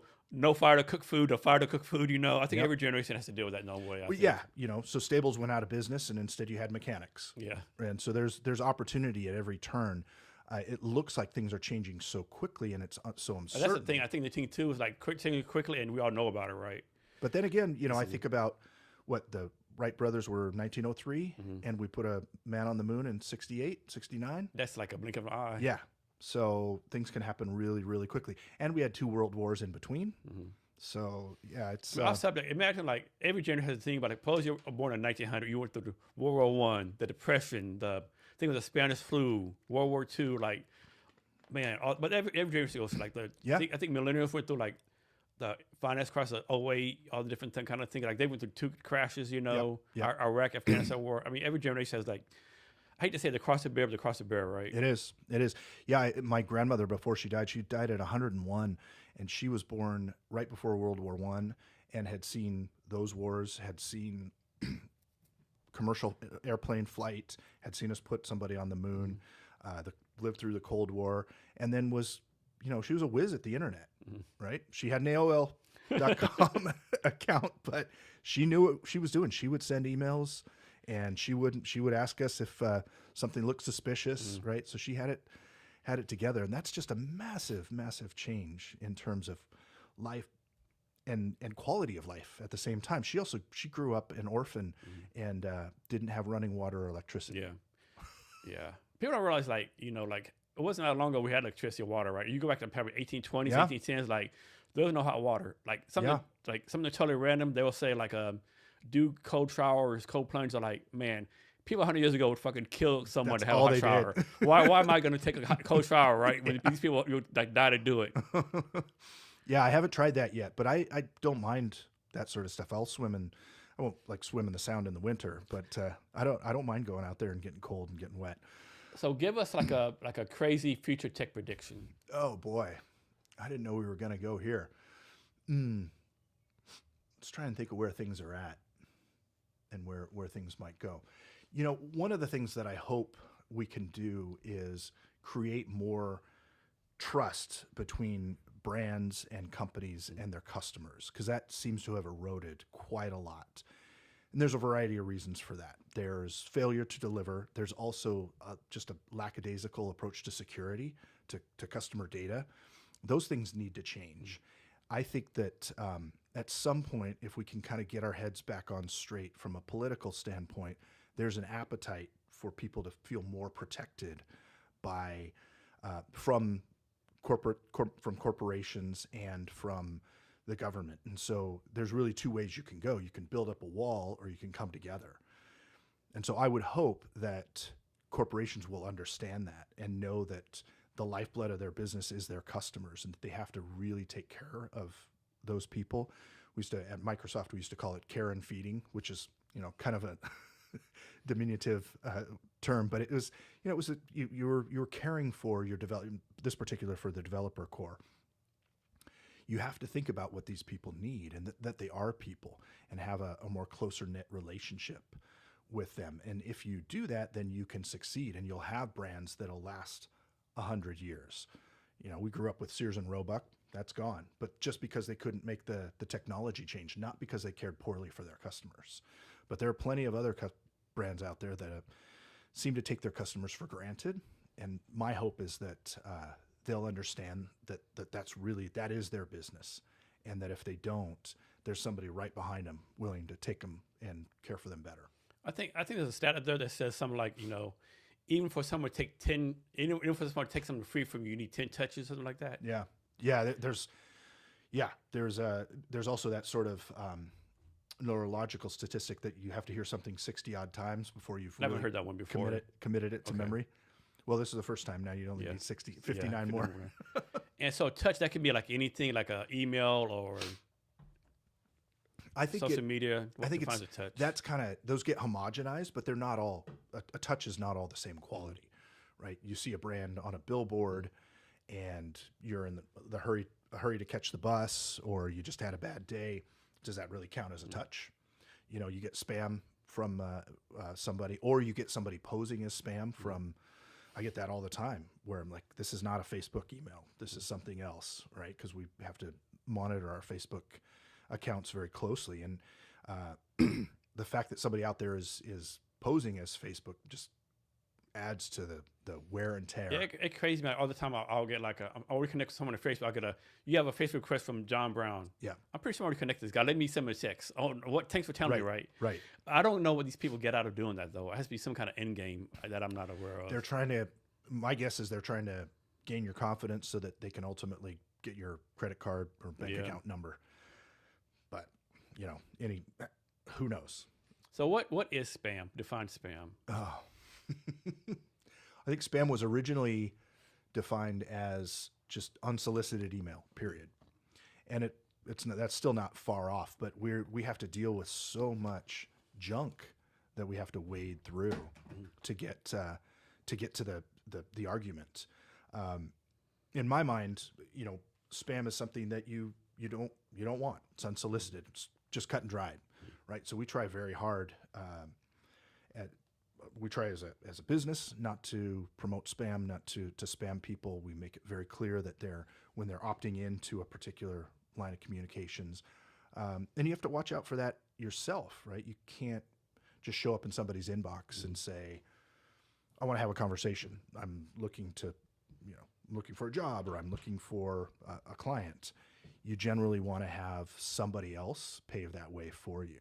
And I think that social trust, if we can figure that out, we can get rid of things like the scourge of spam and robocalls. I was asking, like, so how do businesses do business? Right? You know, like, suppose like someone wants to sell a bottle of water to someone, like you're not invited. He's like, you know, like how does that even work? You know, use a trusted voice. Okay. You use somebody else who they may not necessarily recognize, but it's not you, right? Because they expect you as the brand to say good things about yourself. They expect you to, and at the same time, you know, you're only going to curry about 10% of the favor that's necessary to make a decision. You need somebody else to carry the water for you. So having somebody else do that, serve as an advocate as an endorser for you, is really the way it works. It's much like getting a job or referring a client. If somebody else has had a good experience, then that carries a whole lot more weight than whatever you might have to say for yourself as a brand. Yeah, that's one of the main things I learned as an entrepreneur. Like, you know, domain being authentic domain. Like thing with DMARC, SPF, Yep. you know. Yep. I was like, what the fuck is this stuff, right? And I had to think to myself, I finally learned like how many people like send emails not knowing like they're like I know all my email scores, you know, like, and how many people just randomly send emails have no knowledge of like, it's like there's a whole science to warming up a mailbox with a few positive sends and not sending to too many addresses at once, and then also keeping track, like you say. I just, before I came down here for this discussion, checked our email health to make sure that because we've been sending a lot of emails, like I'm sure everybody else has, because it's the holidays, and luckily we're in good stead. But it's hard fought and easily lost. It's a full-time job by itself. It is a lot of work, yeah. And it's not necessarily as automated as it could be. Yeah. So it's email. It's kind of crazy to think about how marketing is so reliant on email, and email is such a not so much an anachronism, but my kids don't use email unless they have to. Yeah. My daughter's applying for college. She checks her email, but she'd rather get a text. Yeah. You know, and my son doesn't want to check his email at all. He's not interested in that. They want to text. They use Snapchat, WhatsApp, whatever else they use, but or FaceTime, but they just don't use email, and yet we rely so heavily on it for marketing purposes. I think that's a big difference too. Like, I think our generation younger is like, you had like only 1 or 2 ways to communicate, right? Maybe email. Now it's like I know some people I communicate on Instagram, some Facebook. It's like, it's almost like if I had 100 people, I have 100 different ways to reach out to them. Absolutely. And so it becomes, all right, how can I get all of this syndicated across that? You know, somebody who can help me track my text messages, my WhatsApp messages, Slack, and email, and I put that forgot all about together. Slack. Yeah, You know, that's Slack, WhatsApp. that is an obvious AI use case, and there's probably I can't imagine I'm the first person to Someone come has up to be with working that. on it. Yeah. Somebody has to be working. Let's hope. But that's an obvious use case to bring all that together so that you don't have to comb through various different platforms. And I know we talked about this 6 months ago, but where was it? Who was it? Yeah. When was it? Becomes really a challenge to keep that all. And the longer you're doing this, the more of a paper trail you've got to Yeah. follow. So talk about your role as a startup advisor for different companies. Yeah, I really enjoy what I do with that. It's a chance for me, like I said earlier, to get exposure to new ideas that I wouldn't otherwise have, and that gives me an opportunity to learn. I'm advising this one local startup called RealEngineers.ai, and what they do is they solve. That's a Joshua Ahmed, right? Yeah. So have you come across him? Yeah, Or I know yeah, him. and so as a matter of fact, I think you would have seen him at over the summer. Yeah. What they're doing is solving the problem for, I use the phrase mistakenly, real world engineers, right? But if you're a coder and only a coder, it's very easy to digitally share your portfolio of work. But if you build sensors or robots or drones, it's very hard to have a portfolio that's digitized that you can then share with a recruiter. And that it turns out that if you think of there's 5 odd million engineers in the country, only a third of those are software engineers. 2/3 of them work on something else, whether it be building bridges or aeronautics or what have you. And so they have a real distinct challenge of getting a digital portfolio together and sharing that with recruiters or with hiring managers. And that's the problem that he's trying to solve, is to digitize that. And not only that, make it so that you can ask the AI a question and say something vague, like, tell me something unique about what this person has done, or what's a discovery that they've made. So you don't have to really know what's in the portfolio, and the AI will come back and say, here's something that I haven't found anywhere else. It's just fascinating having exposure to that business. And so I advise Joshua on the marketing, which is in a lot of ways just sales calls, making sure we've got the messaging right, making sure we're talking to the right people at the right time, understanding when somebody's not going to be a buyer, and not banging your head against the wall too many times, iterating and moving on. And it gives me access to Venture Mechanics, which is a startup incubator over in Bellevue. So that's where I met Josh, and I've been working with him for the last year and a half, I want to say. There are others that I've advised. There was a charity for students, particularly in Tanzania. So there's a Tanzanian diaspora that lives in the U.S. They want to find a way to give back to the education system in Tanzania. And so they had put together a giving platform. My job was to help them get their website together, get their marketing messaging, figure out who their ideal customers were, and an outreach plan. And they were fine with understanding how the mechanics, and they were part of the community, which obviously I'm not. And so they understood the dynamics there, but they didn't know really how to bring that to fruition in a digital sense. And these startups, they find you, or you find them? So much of it's serendipity. Hanging around Venture Mechanics, they find you pretty easily, and you get exposure to a lot of different ideas. And then the ones that really, resonate with you, the ones that pique your interest, are the ones that you can then pursue, assuming that there's a mutual interest there. And how do you get compensated? They give you equity, they pay you money. How does that work? Or is this is a labor of love right pro now. Pro bono thing you're doing? Yeah, it's essentially pro bono. But it does a couple things for me. It's not, I don't look at it as needing compensation or being uncompensated in any fashion. I get exposure to people and ideas. I get exposure to funding, which is one of the things that we're doing with Thinkie, is pursuing external funding and angels as well as VCs. So I build relationships that I wouldn't otherwise have access to. It also gives me a chance to mentor somebody.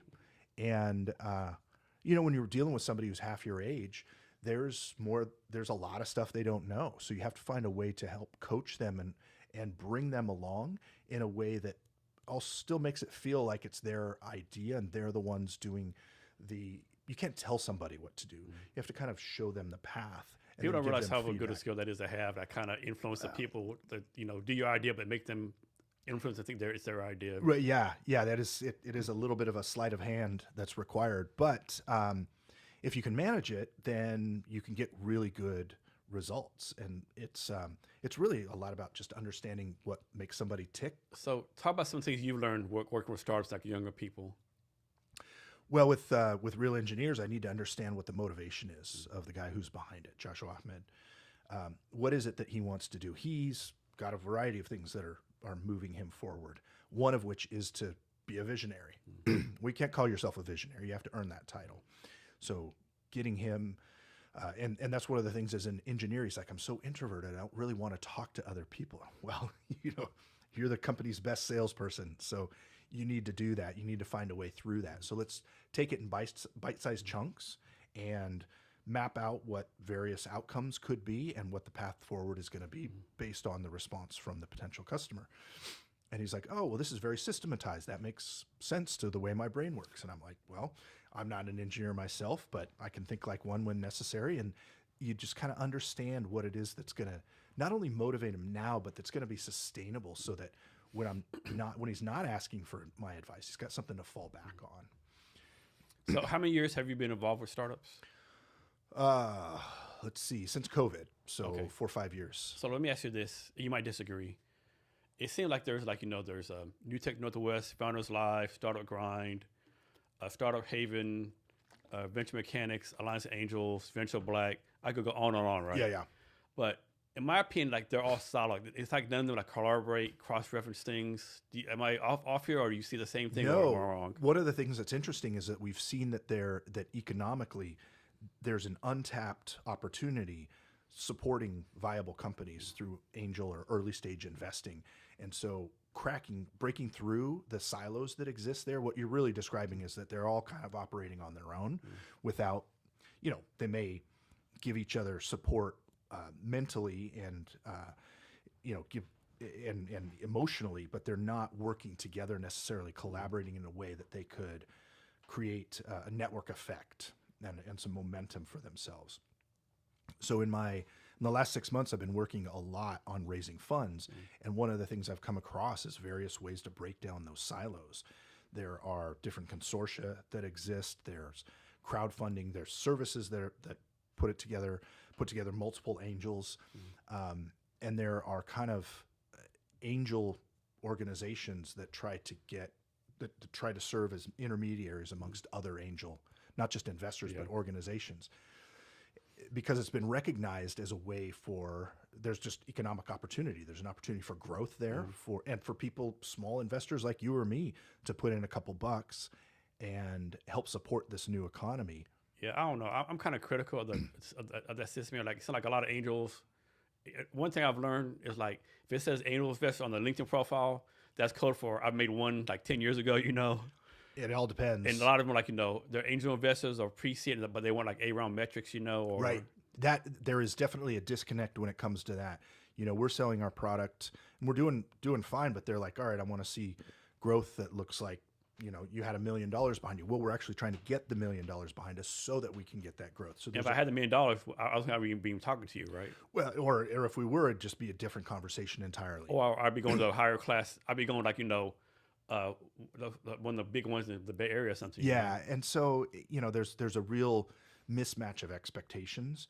I think the other thing that the economy is tough, and people have gotten spoiled with B2B SaaS companies that have 60-80% margins because it's very little overhead and it's all just a question of how they can scale. And they kind of, that has colored the view of companies that actually sell hardware like mine. And they're not comparable businesses, right? So the mismatch of expectations, the economic pressures, the flight to quality, as Ron from Venture Mechanics would put it, and just the pressure for returns that are probably unrealistic has made it a really difficult fundraising environment. And in the defense, they are taking big risks, right? You're going to invest hundreds of thousands of dollars in some random dude or girl you don't know. Some people are 25, risk, right? If you've got $25,000 to invest, well, then yeah, you should make the right choice. But there are a lot of opportunities out there. I see a lot of people not investing in and just thinking there's going to be something else that comes along. And really what we need as entrepreneurs is not just the investment. We need you to take ownership of the business and help find other routes. Protect your investment by making introductions within your network. So this is kind of random. I guess all this kind of compare it like this. You like you're investor, you want to find like the perfect investment, right? It's almost like, when you're hiring, you have a hiring manager, the recruiter finds the perfect candidate, and the hiring manager, man, I had a great interview, perfect job. Go find me someone more perfectly right. So I think it's almost correlates. There is a definite disconnect between the two, and that's like I was saying a moment ago, what I'm looking for as much as funding is support in areas where we don't have a CFO. If there's somebody who has that experience or knows somebody who does, that's equally valuable, sometimes more so than your $25,000 check, which is not to denigrate that contribution, but we're looking at $1 million, right? So we're looking at people or individuals who can contribute in multiple ways. And there isn't always the appetite for that. You got to find somebody who really is moved by your product and the opportunity, the space that you're in. And so we're talking about my event I did this summer a little bit, but you remember the guy who won, Dr. Ryan James? Yeah. So, that guy's great. Yeah. So I pitched at Venture Black like last Saturday, right? And so he's a keynote speaker, and he tells a fun. So they actually raised the A round now. He told a story about raising the pre-seed and the seed round. He talked about like his seed round. They talked to 100 people, and only raised from one person. Yep. Yeah, I talked to a gal that was advising me, who was just a Duke alumnus, and she had said you should plan for at least 100 meetings before you really get where you're at. And that's really disheartening to hear that news from Ryan. Who has the time, right? Like. Well, everything's a full-time job. Marketing's full-time job. Tech development's full-time. Fundraising full-time. Yeah. And you still you got some kind of life. Married, taking care of kids. Like I even take you still got to wash your clothes. I try to. Still got to take a bath. I try to get some exercise. That tends to fall off the table pretty quick.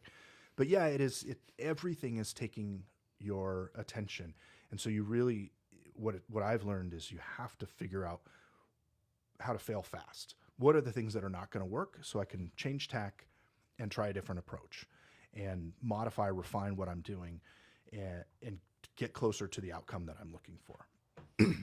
So talk about this. Let's talk about imposter syndrome, right? So I did a pitch at Venture Black. Kind of Evan Ponsler runs it. It was here in Seattle. Like I thought it was like only 5 people. It's like 13 people pitching, right? So I go there, like first 6 people, like, man, what am I doing here, right? These people like super genius. Like, I almost like walked off, right, man. I don't belong here, right? I pitched. I was kind of down that day. It wasn't really feel good. I pitched afterwards. Everyone said like, man, you did the best pitch, JC. You're so good, right? Oh wow. But in my mind, I was like, the fucking lying to me, right? Yeah. So why do you think some people like kind of wired like that? Got like imposter syndrome. Yeah, well, I think we all feel it to some degree or another. There are some people that just have so much self-belief that they're always, and I guess to a certain extent growing up, I kind of felt like that as well. And then I met people who were smarter than me, a lot smarter than me, and more capable, and realized, all right, maybe this sense of bravado, and some people fake it till they make it. And I'll be honest with you, I've done that more than once, right? And when I was first starting fundraising, I didn't really understand how the dynamic worked. And there isn't a whole lot of information out there where you can take this one representative example. I tend to think inductively, so I use one example to kind of extrapolate out to the whole. You're dealing with a bunch of people who are very disparate and distinct from one another.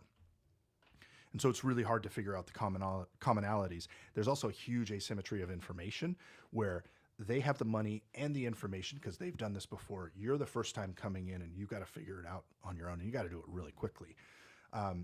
So part of that is being prepared. For me, and part of that's repetition. I got a coach. She helped me a lot. Dana Sather Robertson. I don't know if you've come across her. Might have at Venture Mechanics. She helped me a ton. She forced me to get really incisive to what what message I wanted to get across so that it would precipitate a certain outcome.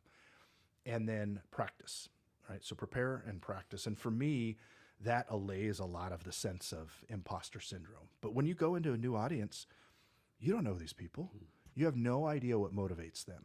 And I've told the odd, wisecrack that lands like a thud, and you're like, that's not a good start. All right, let's see if we can resurrect this thing. And you just don't know what people are going to gravitate to or respond to.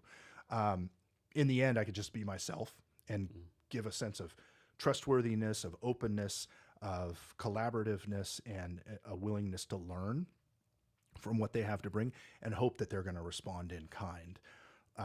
But yeah, they're, you know, the imposter syndrome, I think, is real, and it's real for everybody. So talk about product market fit. You know, like everyone says, do product market fit, but what is it like when you have like 5 customers? You always hear the thing, like if people beg you to buy your product, but I mean, what is it, right?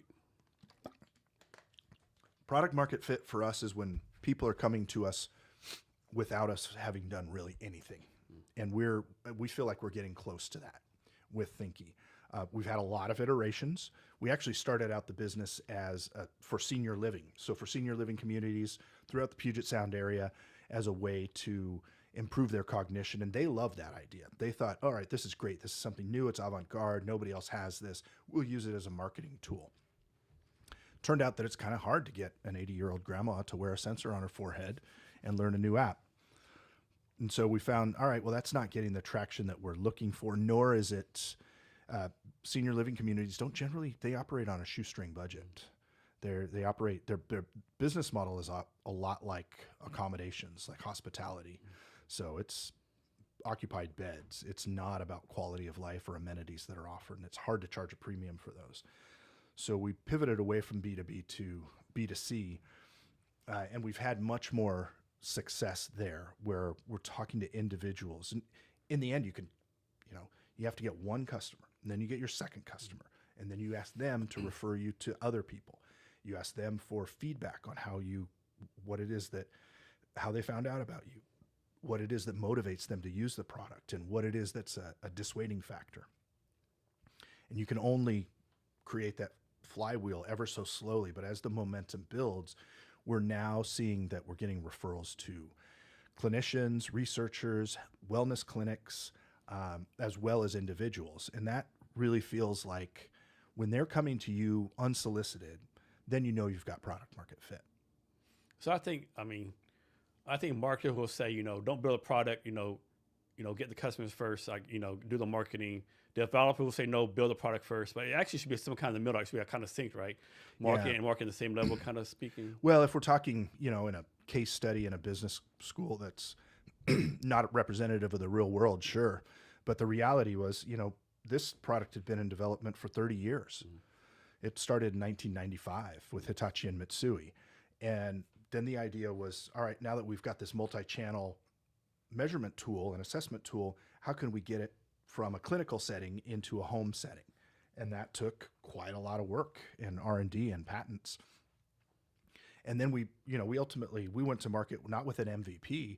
We had a fully fledged product that had a warranty and support behind it, everything that's necessary. It's not a throw it against the wall and see I have if to it imagine sticks. like no one's gonna pay $200 for an MVP minus level of this. No, right? that's the thing. I think a lot of people get confused about, you need an MVP, but some people ain't gonna pay for this. Well, and if you see the prototypes of this, they're not something people would have paid for.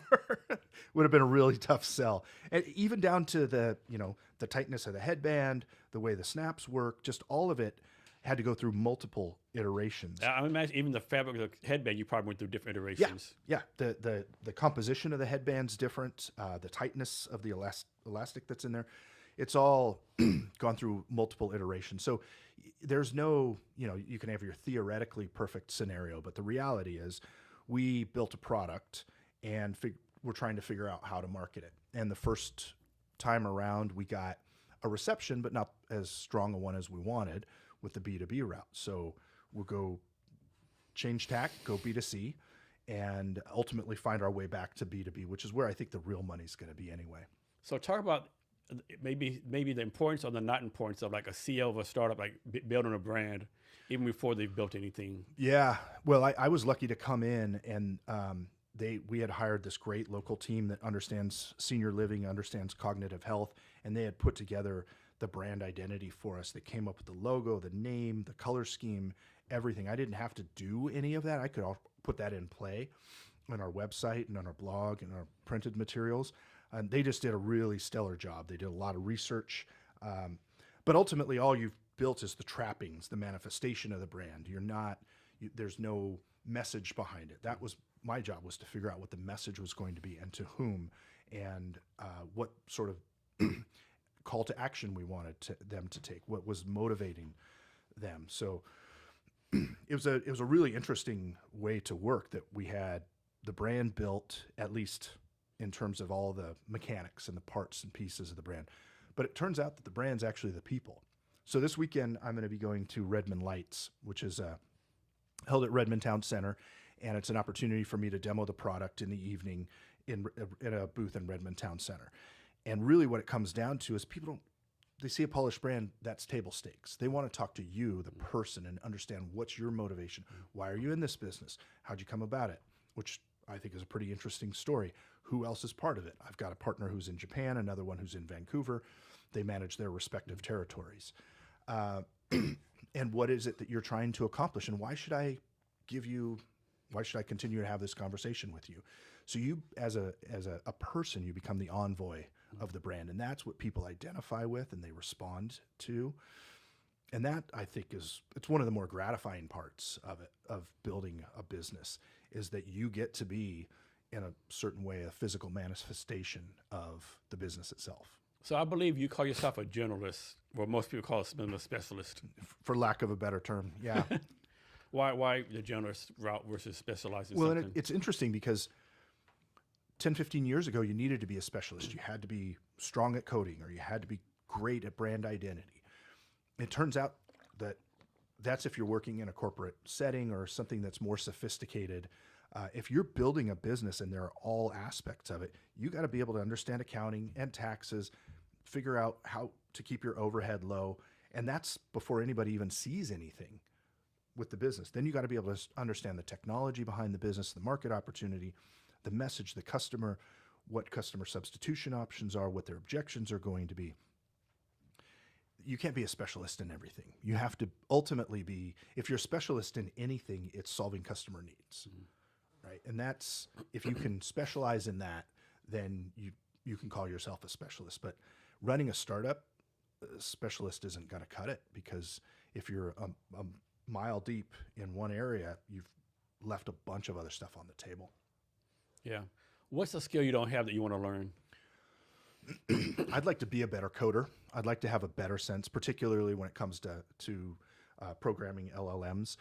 When I was at Amazon, I dabbled with Perl, and I've done some JavaScript and other things, but I've never really been a coder per se. And I'd like to have a better understanding of that. One, because it kind of scratches my itch for languages, for understanding ways of communication, different ways of, in any language, you can say the same thing multiple ways. What's the one that you choose? So I think that's kind of a fascinating sort of decision process. I think it's going to be important for the latter part of my career, understanding how to code LLMs and use, kind of think in a systematized way, not necessarily even writing coding, but understanding how I'm going to use the output from this tool, stitch it together with that tool. It's all going to come under this umbrella, and I'm going to get this outcome that I'm looking for. And that's going to be an iterative process of doing that, because I'm probably not going to get the outcome on the first or even the 10th try. So I'm going to go back in the date a little bit. I'm curious about this. So back in 2020, you were something called a special enumerator for the Census Bureau. Yeah. Can you talk about that? What, you just like knocked on people's doors and counted volunteer people, work. Or? Yeah, it was volunteer work. It was important to me. So I've been part of other philanthropic endeavors. My mother was the president of the community council for a long time when I was growing up, and set an example for me. I realized that the census was underfunded. This was like $22 an hour sort of thing, and they'd pay you for your mileage. And I spent a lot of time in places like Federal Way and Fife, Eastern King County. The idea was to essentially, there were two things. One of which was to verify what another enumerator had done. So it was kind of fact checking. Or if somebody had not responded, or had responded in an incomplete fashion, we still wanted to capture all their data. And the census asks for just demographic data. Male or female, what's your ethnicity, what languages do you speak, what's your gender identity, all that, just so we can get a sense of who the people are who are living in a particular area. And that information is not always as rich and robust as the census needs it to be. So I went around and I would wear a mask. It was summer. I was wearing a mask and shorts and going around knocking on the doors of people and getting all sorts of responses from them. Did you ever feel like being like a dangerous position or being any safe anytime, any kind? There was one person that had a picture of a Smith and Wesson on the window next to his door, and I was like, you know what? I'm just going to say these people weren't home, because you obviously didn't want to put yourself in a risky situation. But I was at places like the end of the county line between King and Pierce County, and there's this little rural road somewhere out past Enumclaw or wherever we were. And there's one house that's on this side of the county line, and it took me like 10 minutes to figure out where the entrance was. It was just but most people were really accommodating and friendly. I also speak Spanish, so that helped. That helps, yeah. That definitely came across a lot of people who would prefer to respond in Spanish. And I just had an app on my phone where I would enter in the address, and they had a unique identifier, and give the demographic information, and then leave them with a flyer afterwards if they wanted to follow up. So the census, does it count only American citizens, or counts everyone in the house, regardless of what citizen? Counts everyone. Okay. And because the whole point is we have to understand who lives in our space, who is contributing, consuming services. The tax base has to account for everybody in some fashion. So no, it's not just American citizens. And honestly, that was not one of the questions. One of the question was not about whether you were a citizen or not, or what your immigration status was. It was how many people live in this house, how many people are above or below 18 years of age, and then a bunch of demographics. Okay. All right. Yeah, and I got to meet a lot of different people. I can imagine. So next, is Thinkie a tech company, a wellness company, a hardware company, a B2C company? Like what kind of company is it? Yeah. Ultimately I think of us as a wellness company. We happen to use technology. We happen to sell B2C right now. But I'd like to make this available to everyone. This sort of tech is, if you wanted to get a cognitive assessment, you'd have to go to a specialist, and it would cost you several hundred, if not $1,000. This is something you can do at home without the intervention of a specialist. You can own the technology for yourself. And in the end, the technology is a means to an end, which is improving your cognition. Cognitive wellness is the way that we're going to improve our quality of life, because we're all living longer. Medicine has advanced so much in the last just 50 years that we all live longer. I saw a statistic that 100 years ago, we lived 25 fewer years. That was the average lifespan. So if it's upwards of 80, it was more like 55 to 65, so 55 to 60 100 years ago. And so if we're going to have a productive economy and citizenry, then we need to keep their brains in top shape. Just like everybody knows that you need to keep your body in shape. You need your body to keep up with your age. I think we understand, maybe intuitively, if not much further than that we need to take care of our cognition as well. Because it's a real nightmare to think of your body makes it, but your mind doesn't. That's not something that anyone wants to entertain the thought of for long. So if you can not only stave off that deterioration, but you can actually improve your cognition. So I think one thing HR marketing has in common that people realize, like, both rely on data metrics a lot, right? I know a lot of people think HR is people and compliance. Like HR is like a big data thing. If you're a good HR person, I think. But marketing is a lot of data, Google Analytics, all these things. Like, what's the one? If you told a founder focus on your one marketing metric, what would it be? Oh yeah. Well, we get back to, I think, the product market fit, and then you can. One of the things I've learned is you can't outmarket a bad product. So we have a good product. Now the question is, who needs it? And that's where I get to the sense of product market fit, because then you can improve your market economics, your unit economics afterwards. So don't worry about what your margin is early on. Worry that you're solving somebody's problem, and what's your total addressable market realistically, right? There's the TAM, the SAM, the SOM.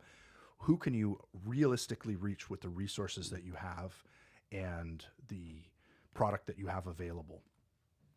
I think that's probably the thing to focus on. And then how can you do that in a way that is scalable? Ultimately, you can work on the unit economics afterwards. Are there any like big time marketers that you follow? I follow a lot of the professors from the University of Washington and Duke University. There's a guy named Dan Ariely who wrote a couple books. One's called Predictably Irrational, I think is what it is.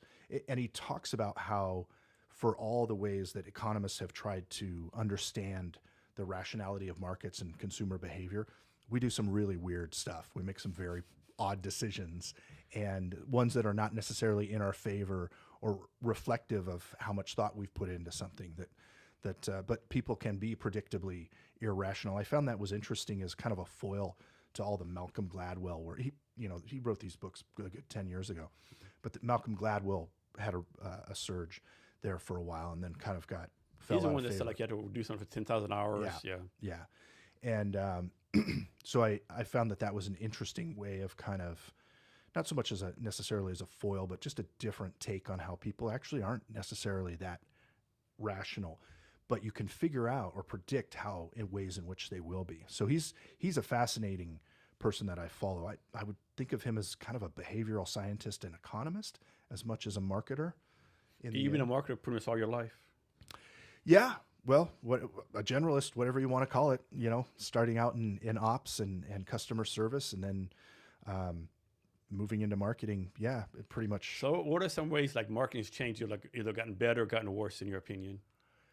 Yeah, that's a good question. Think about that for a second. There are the obvious answers, right? Digitization, scale, things of that nature. But I think one of the ways that hopefully it's changing and for the better for the long term is bringing customers closer to the product, to the building of the product, the marketing of the product, so that you truly are giving people what you want and creating more of this collaborative arrangement. That's something that really didn't exist before the internet and digitization. And that's a big change that we've still got a long ways to go, but hopefully we'll see more of, because people, when you solve a problem for somebody and make them truly pleased, happy, delighted, then they can become a great advocate for you, and they can become a fountain of ideas for you of where you can go. And that essentially gives you a cheat sheet into what customers are thinking. Can you talk about any marketing tools you use? We used to be a big HubSpot company, and now we use Zoho in particular because it's cheaper. It does all the things that HubSpot does, and it's cheaper. And it's interesting to see in the last year that HubSpot has brought down their pricing for startups. Yeah. After you're done, have a horror story about HubSpot after you're done. Well, everybody does. Most of the time, it's just creep, where we went from $5,000 to $10,000 to $20,000 a year, and it was like, what more are we getting for this? And now with Zoho, we spend a lot less. This is not an endorsement or a slight on either one. It just happens to fit where we're at in our business. The other thing was that we had a corporate sponsor, and so we had a much larger budget that we could work with. And so HubSpot was not nearly or cost concerns were not nearly as great for us, whereas they are now. We're funding the business with our revenue and our own dollars. Yeah, so my horror story is maybe not a horror story. It might probably my fault a little bit, but so I got a 3-year HubSpot for starters from the incubator I went to, right? And then I'm not paying nothing, and all of a sudden I get a bill for like $2,000 from HubSpot. Yeah. I'm like, what the fuck is this? Yeah. Well, yours over, right? Like, could have told me something, like what's going on here, right? And like, no, we're not gonna discount, no, blah, you got to pay the bills. So like, man, this is And what's tough is that if you cancel at some point, you pay for the year, and if you cancel at some point within the year, you eat it. Yeah. You don't get a refund for the rest of the year. That's straight up bullshit. That has to be illegal. It's they get away with it, but it leaves a lot of people with a bad taste in their mouths. I would never recommend HubSpot. I would never use them. Yeah, I don't want to say fuck HubSpot, but yeah, fuck HubSpot. Yeah, it's powerful for what it does. It's just way overpriced for where we're at for our stage of the business. Yeah. And so we've got other things that work better for us. And what's interesting is to see that there are other tools that are coming on the scene that are cheap and free. And it's a challenge too, as I found. Like I get all these emails. Like I'm sure they're great tools, But I don't have the time to I don't have the time to do Well, the the switching research. costs. That's Yeah. the way companies like HubSpot and Salesforce win is they raise the switching costs so high that you're just kind of locked in and you're stuck. And if that's if that's going to be your approach, that's just not it's not the way the SaaS world is conditioned us to think. You should be able to freely move from the economy. The market economics should allow you to move from one solution to another Yeah. when it presents I itself. mean, some pet peeves, like, like the HubSpot thing where the year is up and no one tells you. Yeah. That's a big one. They did tell us, so maybe they've learned from that. But I've heard stories, but that runs rampant. That's throughout. And I think a lot of I've seen companies change their approach because of that. Yeah. So let's talk about follow up. I heard some people say follow up 20,000 times until you get a no. Heard like 3 times, 5 times. Like, is there like a rule for that, or does this just depends? So with a customer, you just give them an easy out, right? They can return or unsubscribe or whatever the case is, and you make it as friction free as possible. You hopefully the sign on process and the sign off process are simple. That's another pet peeve. Like, you want to unsubscribe and they're like, oh or yeah, unsubscribe, you want to cancel something, like, oh, call this number. it's buried. No, I don't want to call a number. Right. Just cancel my shit. Right. Or Zoom would do that, where it just made it was buried for you to be able to cancel. But when it comes to an investor, I wait for them to tell me no. Okay. And I ask them. At some point, we get to close enough of an understanding and a relationship. It's like, all right, now's the time. We're gonna put together a term sheet, and you're gonna sign on for this, or you let me know if that's not the direction you want to go. I have gotten to the point where I make people tell me no, and I don't have any issue with that because there's somebody. But you don't take it personal. Like, you're not going to die. You can't. Somebody returns your product. It's not because the product was bad. It was because it didn't meet their need for the price at the time, and you can learn something from that. If an investor decides to invest or not, oftentimes it has a lot to do with who you are, and so it is more difficult to have cultivated a relationship and spent time, and then to have them say no. But your relationship should be resilient enough to withstand that, so that you go back to them and say, all right, why is this? How did we get here? Why are we here? You want to see more traction from revenue. You want to see better margins. You want to see greater growth, or you're not a believer in our roadmap, whatever the case may be. You're not going to satisfy everybody. That's the other thing, is that you got to have the right fit, and fit is a question of timing and economics and personality altogether. So let me ask you this: like, someone is out there, they're doing email campaigns, reach on LinkedIn, all this kind of stuff. When should someone actually, like, okay, I sent 5 emails, no one answered. When should someone actually pick up the phone and call the number and say, hey, John Brown, I don't know if I know this is Jason. I've seen you sent me emails. I'm sure you missed it. You have a conversation. Yeah. Well, I try when it's a sales call, especially when it's cold or warm outreach, I try and hit them a number of ways. If they can text, you just never know what people are going to respond to. So an email, a call, and a text that all are trying to lead towards a meeting, and you get them to a point where you say, I've got this slot or that slot. Which one would you prefer? And then they finally get to a point where they have to say no and can no longer ignore you.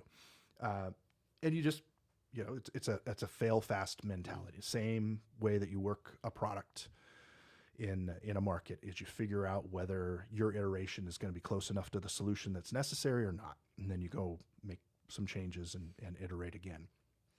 Yeah. I think the challenge of cold calling is like me. If I got a call, I don't know the number, I don't answer it, right? It's like, Yeah. So I think that's another hurdle now that maybe people didn't have like 10, 5 sure. years ago. You understand your call number or what? Now it's like, man, this is spam. This is someone, Right. a spam, a scam, like, yeah. Yeah, I've gotten some good advice when it comes to cold calling. And basically what you're trying to do is just get a meeting. And the meeting oftentimes is to get their feedback, is to not necessarily try and sell them something. That's one of the things that's worked pretty well for us here in the Puget Sound area, conducting outreach to researchers and clinicians. We say, look, we're new in this space. You're established. If you could give us a little guidance and advice on how you got yourself established so that you've got the tenure that you have, we'd really appreciate that. We're a local business. You were here in our shoes at one point. What can you tell us? What's the one thing you'd tell us that you do again, do differently? Keep it real simple. I oftentimes put things in a plus delta framework, right? What's the thing you do again? That's the plus. What's the change that you would have made? because both of those are actionable. Don't tell me what you wouldn't do. Tell me what you would do differently. And in doing that, you give people an opportunity to be an expert and talk about themselves and contribute, and they do you a favor in a way. And there's that odd sort of social dynamic where if you ask somebody to do you a very small favor, oftentimes I've heard this, yeah. they have a sense of kinship or It could be something very simple like borrow a pen or like very something simple. But for whatever reason, what you've done is you've established that, I have a need that you can fulfill, and now you're important to me because you've given me something. And then if it makes sense to evolve that into a sales conversation, you can do that. If it makes sense to ask them for a referral, you can do that. Or if it's just a bad fit, you figure out why. And maybe your targeting is off, or maybe your product is off, or any number of things, right? For Thinkie, have y'all thought about reaching out to the VA? Because a lot of people don't know this. The VA has all these homes all over the country, like basically senior homes, like veterans. I don't know if that's because of age or economic. I don't know what it is. I know there's one in Berkeley. I know there's like 7 or 8 of them in Texas, so there might be a place to go to. That's not something that we've explored. When you're running a business with 3 people, you have to kind of do one thing at a time. So the sequence is important, but ultimately we plan to sell to corporate wellness programs, but we want to get started with researchers, clinicians, wellness spas. That gives us a little bit more give in the system. They're going to be more flexible with our approach. We're going to understand what they respond to better. So as we start to look at corporate wellness programs and those sorts of things, the VA or other government programs, we've actually had interest from Department of Defense as well. But this was last year before we were under a different leadership. And so who's to say now whether that appetite still exists?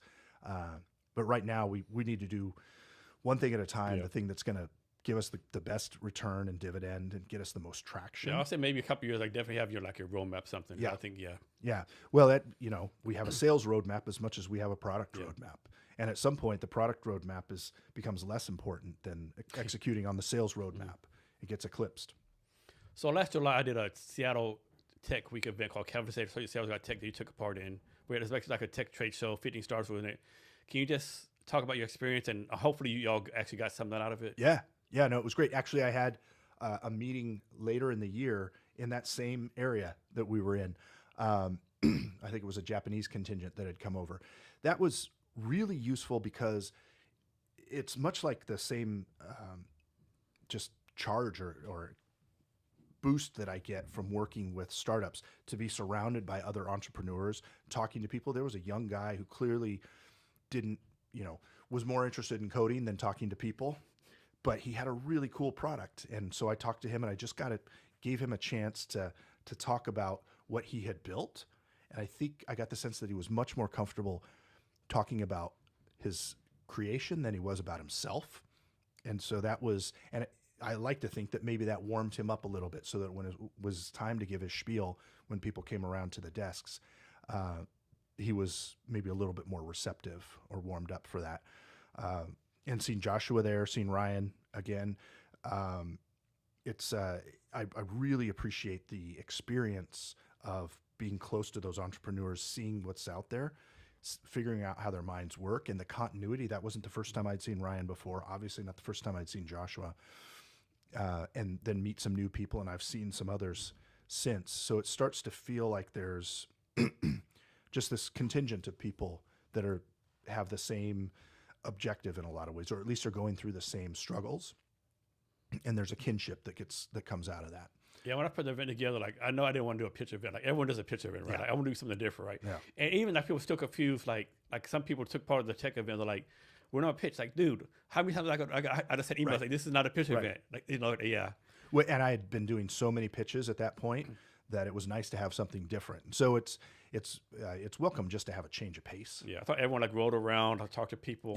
Yep. And of course, the free pasta and a free cocktail bar Yeah. kind of helped out. No, it was good. It was great. I thought it was really a well thought out event, well executed, and they're not always. No. Sometimes you show up and it's kind of like, this person's never run an event before. So. No, right? Yeah. And talk about this. Like in Seattle, you could actually network every day of the week. Oh yeah. But how do you personally choose what to go to? I follow what's going on Luma. just so I'm aware of what's there. But I try to have an interaction with people in some fashion, whether it's a sales call or because I'd been working remote since 2008. And so when COVID occurred, it was no big deal for me to start working remote. I'd already been doing that for more than a decade. I'd moved to Europe and back. So it's important to have real world interactions with people. And I try to do that at least once a day. But yeah, picking out what's going to be most important. Sometimes I just do things because it's interesting and fun. It's a chance to do something new and different that I haven't had exposure to. And other times it's kind of like, okay, there's a purpose behind this. I need to meet this group of people. I need to talk to this type of customer. I need to understand what the funding options are. And so, I usually have an agenda. One of the things I do is I make sure that I'm clear on what I want to accomplish with any one of those. And that helps me remove things from the plate. And then if it's something that's just fun and that's the agenda, well, then I'm clear with myself about that I'm not going in there trying to accomplish anything. Can meet people and maybe the conversation will go a direction that's productive for me. But if not, that's fine because I'm here just to kind of recharge my batteries. Yeah, like I'm an introvert, so when I go to networking event, my goal is always right, meet 3 people, right? Now, when I meet 3 people, okay, this networking event's kind of not my thing. Let me leave, or sometimes like, this is actually a good time. Let me stay, right? But my goal is always to meet 3 people. Yes, yeah, exactly. Meeting 3 people is an attainable goal. That's the other thing, and that way it's not a blur. You get their business cards. You can write something on the back about who they are. Find them on LinkedIn. But there are just those other. I was at something in late summer that was put on for entrepreneurs. It was like I can't remember exactly what it was, but it was in Belltown, and it was just tons of music and food and booze, and it was just louder than heck, and it was not an environment really to meet people. But I saw a ton of people that I'd seen over the summer, so it was kind of cool in that regard, and to be seen, to be out and about. I mean, it's like the goodness like being out to be seen, right? I mean, you have to put yourself out there. You absolutely do. There's no substitute for that. The startup founders that I advise, I'm like, there is no substitute for the experience of being out in front of people and practicing your pitch over and over and over. I like to play live music. And when I'm learning a song, whether it's something I've written or a cover, you have to be able to play it so that you can't mess it up. Yeah. It's not play it with few mess ups. It's play it so that you can't mess it up. And then you've got it down. Yeah, like I have a joke for myself. I always tell myself, I'm not pitching again. But every time I say that, it's like, okay, I'm pitching 2 weeks. Nope. I said I would never do this again, damn it. What am I doing here? It happens. But you can never get enough experience doing that. So I don't mind it. No, I mean, it's fun. Like, I'm actually like talking in front of people, though.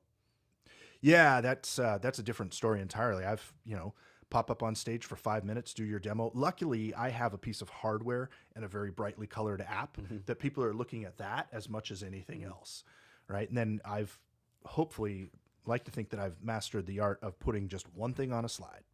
You get one message, then we go to the next slide so that it's really simple so people can see this linear connection. And it's art to pitching, right? It's not easy. It is. The tendency is to want to put 10 pounds in a 5-pound bag. Yeah. And that doesn't work. No. Is there anything else you want to talk about Thinkie? Like, I know you talk to somebody you want to go into more, like how you got started, what you focus on now, what the future for Thinkie is? One of the things that I think is really, I haven't had a chance to meet him yet, but there's a neuroscientist named Kawashima in Japan, and this is his creation. He started 40 years ago working with Kumon Learning, which you may have heard of. It's an aftermarket tutoring system for kids. And they have a number of different franchises, and he was working with them. So he started, his research was into how childhood neuroplasticity operates. And then he switched over to middle age and older people. And he is our scientific advisor. He is, I've not yet had the chance to meet him, but I'm looking forward to a chance to going to Japan and getting a sense of who he is. He's our biggest advocate, and he's also our scientific advisor who tells us, right, you can't make these changes to the app because that's going to violate this particular principle, or if we're going to modify the sensor, it has to be in this particular way. The reason I bring him up is because we've got a lot of research and development. We've got a real pedigree behind the product, but more than anything else, you need to have somebody who is, if you're in a very hard science space like we are, you need to have somebody who's got gravitas. And we're lucky to have him. He's part of our board of directors. He's also our technical advisor. And so if I'm going to give any advice, if you're going to work in hard science, you want to have somebody who is part of the organization, but also can stand on their own feet and their own, they have their own resume that can speak to the strength of the science behind it. Do you have any mentors? Anybody mentors you? I know you I talked do. about that coach earlier. I do. Yeah. I go to them for different things. Some of them, yeah, I oftentimes, or at least I used to think of mentors as being somebody older, but really it comes down to somebody that I have a rapport with, that I can learn something from. So I almost think that, not being an engineer, but having kind of an engineer geared mind, working with Joshua, I learn a lot from an engineering standpoint about the rigor, about the science and discipline that is sometimes part of marketing, oftentimes not. But so I guess when it comes down to it, anybody that I have an established rapport with, I think I can learn from ultimately. Any advice for anyone like wants to get into marketing, whether a new college graduate or someone switching careers wants to go to marketing for the first time? Go do something, right? Do not chase jobs, chase experience. Go do something, whether it's free and unpaid and just an internship or not. It's going to build skills. It's going to give you the application for the skills. The analogy I have is I studied Spanish as one of my majors in undergrad, and I moved to Mexico for a year, and it was like I'd never studied a word. I was like, I got to start all over. And so theory and practice have to coexist, and get a way to put that theory into practice so that you can get some tangible hard skills. And just as important, if not more so, build your network. Be out there. You don't necessarily need to be a thought leader that has 1 million followers, but get out there and talk about what you're doing and what you're learning, and demonstrate that you are a student, and that you're a quick learner, and that you're looking for more exposure. That is going to go as far as anything else. So earlier you talked about, you worked in Kentucky, you work all these long hours every day. Talk about the points of honing your craft, working hard, working long hours. Yeah, well, it's we're Americans, so we're used to working, and that's just kind of the culture. So you have to find a way to get something out of it. It has to be rejuvenative, or you need to make a change. That's kind of a lesson that not everybody learns, or they learn pretty late, or they don't have the option of making a switch. But if you're going to do something and dedicate, like I spend time on the evenings and weekends when the family's gone to bed, that's where I'm doing research or putting together blog posts or whatever. That sort of stuff.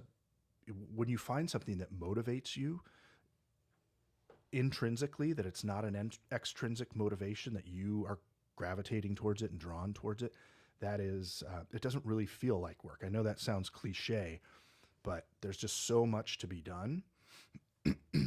If you are able to get some sustenance out of it, then it's a sustainable process for you. Yeah, I know earlier we talked about the work culture in Europe and America. I think one thing we need to change in America, like a lot of companies have these two-week vacation, right? Yeah. I think we need to change like a month. I'm not saying everyone goes vacation in August like they do in Europe, but everyone needs 30 days, I think, spread out. Yeah, one way or the other. One of the things that we really liked was that our kids would go to grade school for 6 weeks, and then they'd have a week off. 6 weeks and have a week off. So they have a shorter summer, but it's great. I agree with that. That would never fly in America, I don't think. But that some like 8 weeks, 2 weeks off, that would mess up. Who's going to take care of the kids? If both parents work, Right. But Right. I don't think it'll ever happen here, unfortunately. But well, the other thing is that childcare was also subsidized by the state there, helps, so right? we didn't That have helps that issue. Helps a lot, but it's also more, as much as anything, it's the mentality. Is everybody knows that a week off is coming, and so everybody's prepared for it, and we don't bleed work into the week or start early. It's like you get things done. You have boundaries. That's one of the things I think that we could learn from, is that the sense of boundaries and delineation between work life and home life is really clear, and they strive to keep it that way. And I am not a good example of that. I just thought about something like you mentioned something earlier, like when you was in Luxembourg, you'd have to go to the work events, right? Where here the spouse is expected to go. Yeah. But it's like you won't get paid to go to work events. Does it make your wife like get a better promotion, like or Yeah. just show on face, like It's sometimes it's a free meal. no, that's now in the military is a big thing. Military, like especially your officer military event, like it's like You have to be there. yeah, the wife Yeah. has to, the spouse has Yep. to be there, right? It's Yep. like what's going on here? And that's One of those unwritten rules. yeah, for sure. Well, even when I was working at Microsoft, it was clear that there were some things where you were expected to bring your spouse. Not wasn't mandatory, but there were some things that were clearly off Like limits. they kind of give you a side eye. What's your what Yeah, what's going on here? So that sort of thing, and there's no guarantee that your spouse is going to get along with your coworkers. Oh no, it's not. Or even worse, your boss. Yeah. And so it can be a precarious thing. And I can't imagine that for bosses, it's an easy thing to navigate either. No. They're like, oh boy, I got to make nice with all these people I don't know. So being in the Army, like you always like eventually have to go to social events. And so I was a lieutenant in Germany. No, actually I was a commander in Italy, and we had to go to Germany or vice versa or something, right? And so every time the commander would come down to have dinner with us, whatever, everyone was there. My daughter Janice, like it happened 4 times in a row, she would knock over the Coke and spill it on him, right? Every single time. like, you're like, Jason, is you telling your dog to do some person like a third time? Yeah. No, sir, I'm not doing it right. It just acts it's like hyper or whatever, should spill it. Yeah, but you'll always be on him, right? Yeah. It don't matter like where he's at. It's like, yeah. That's unlucky. Yeah. So, anything I should ask you I haven't, or anything else you want to talk about? Oh, I think we've covered quite a lot here. I really appreciate the questions. It's really insightful. And you've given me a chance to talk about a wide range of topics. So this has been it's been good. Hopefully your audience appreciates it. How can people reach out to you? You can find me on LinkedIn. Probably the easiest way to find me is Reddit. Yeah.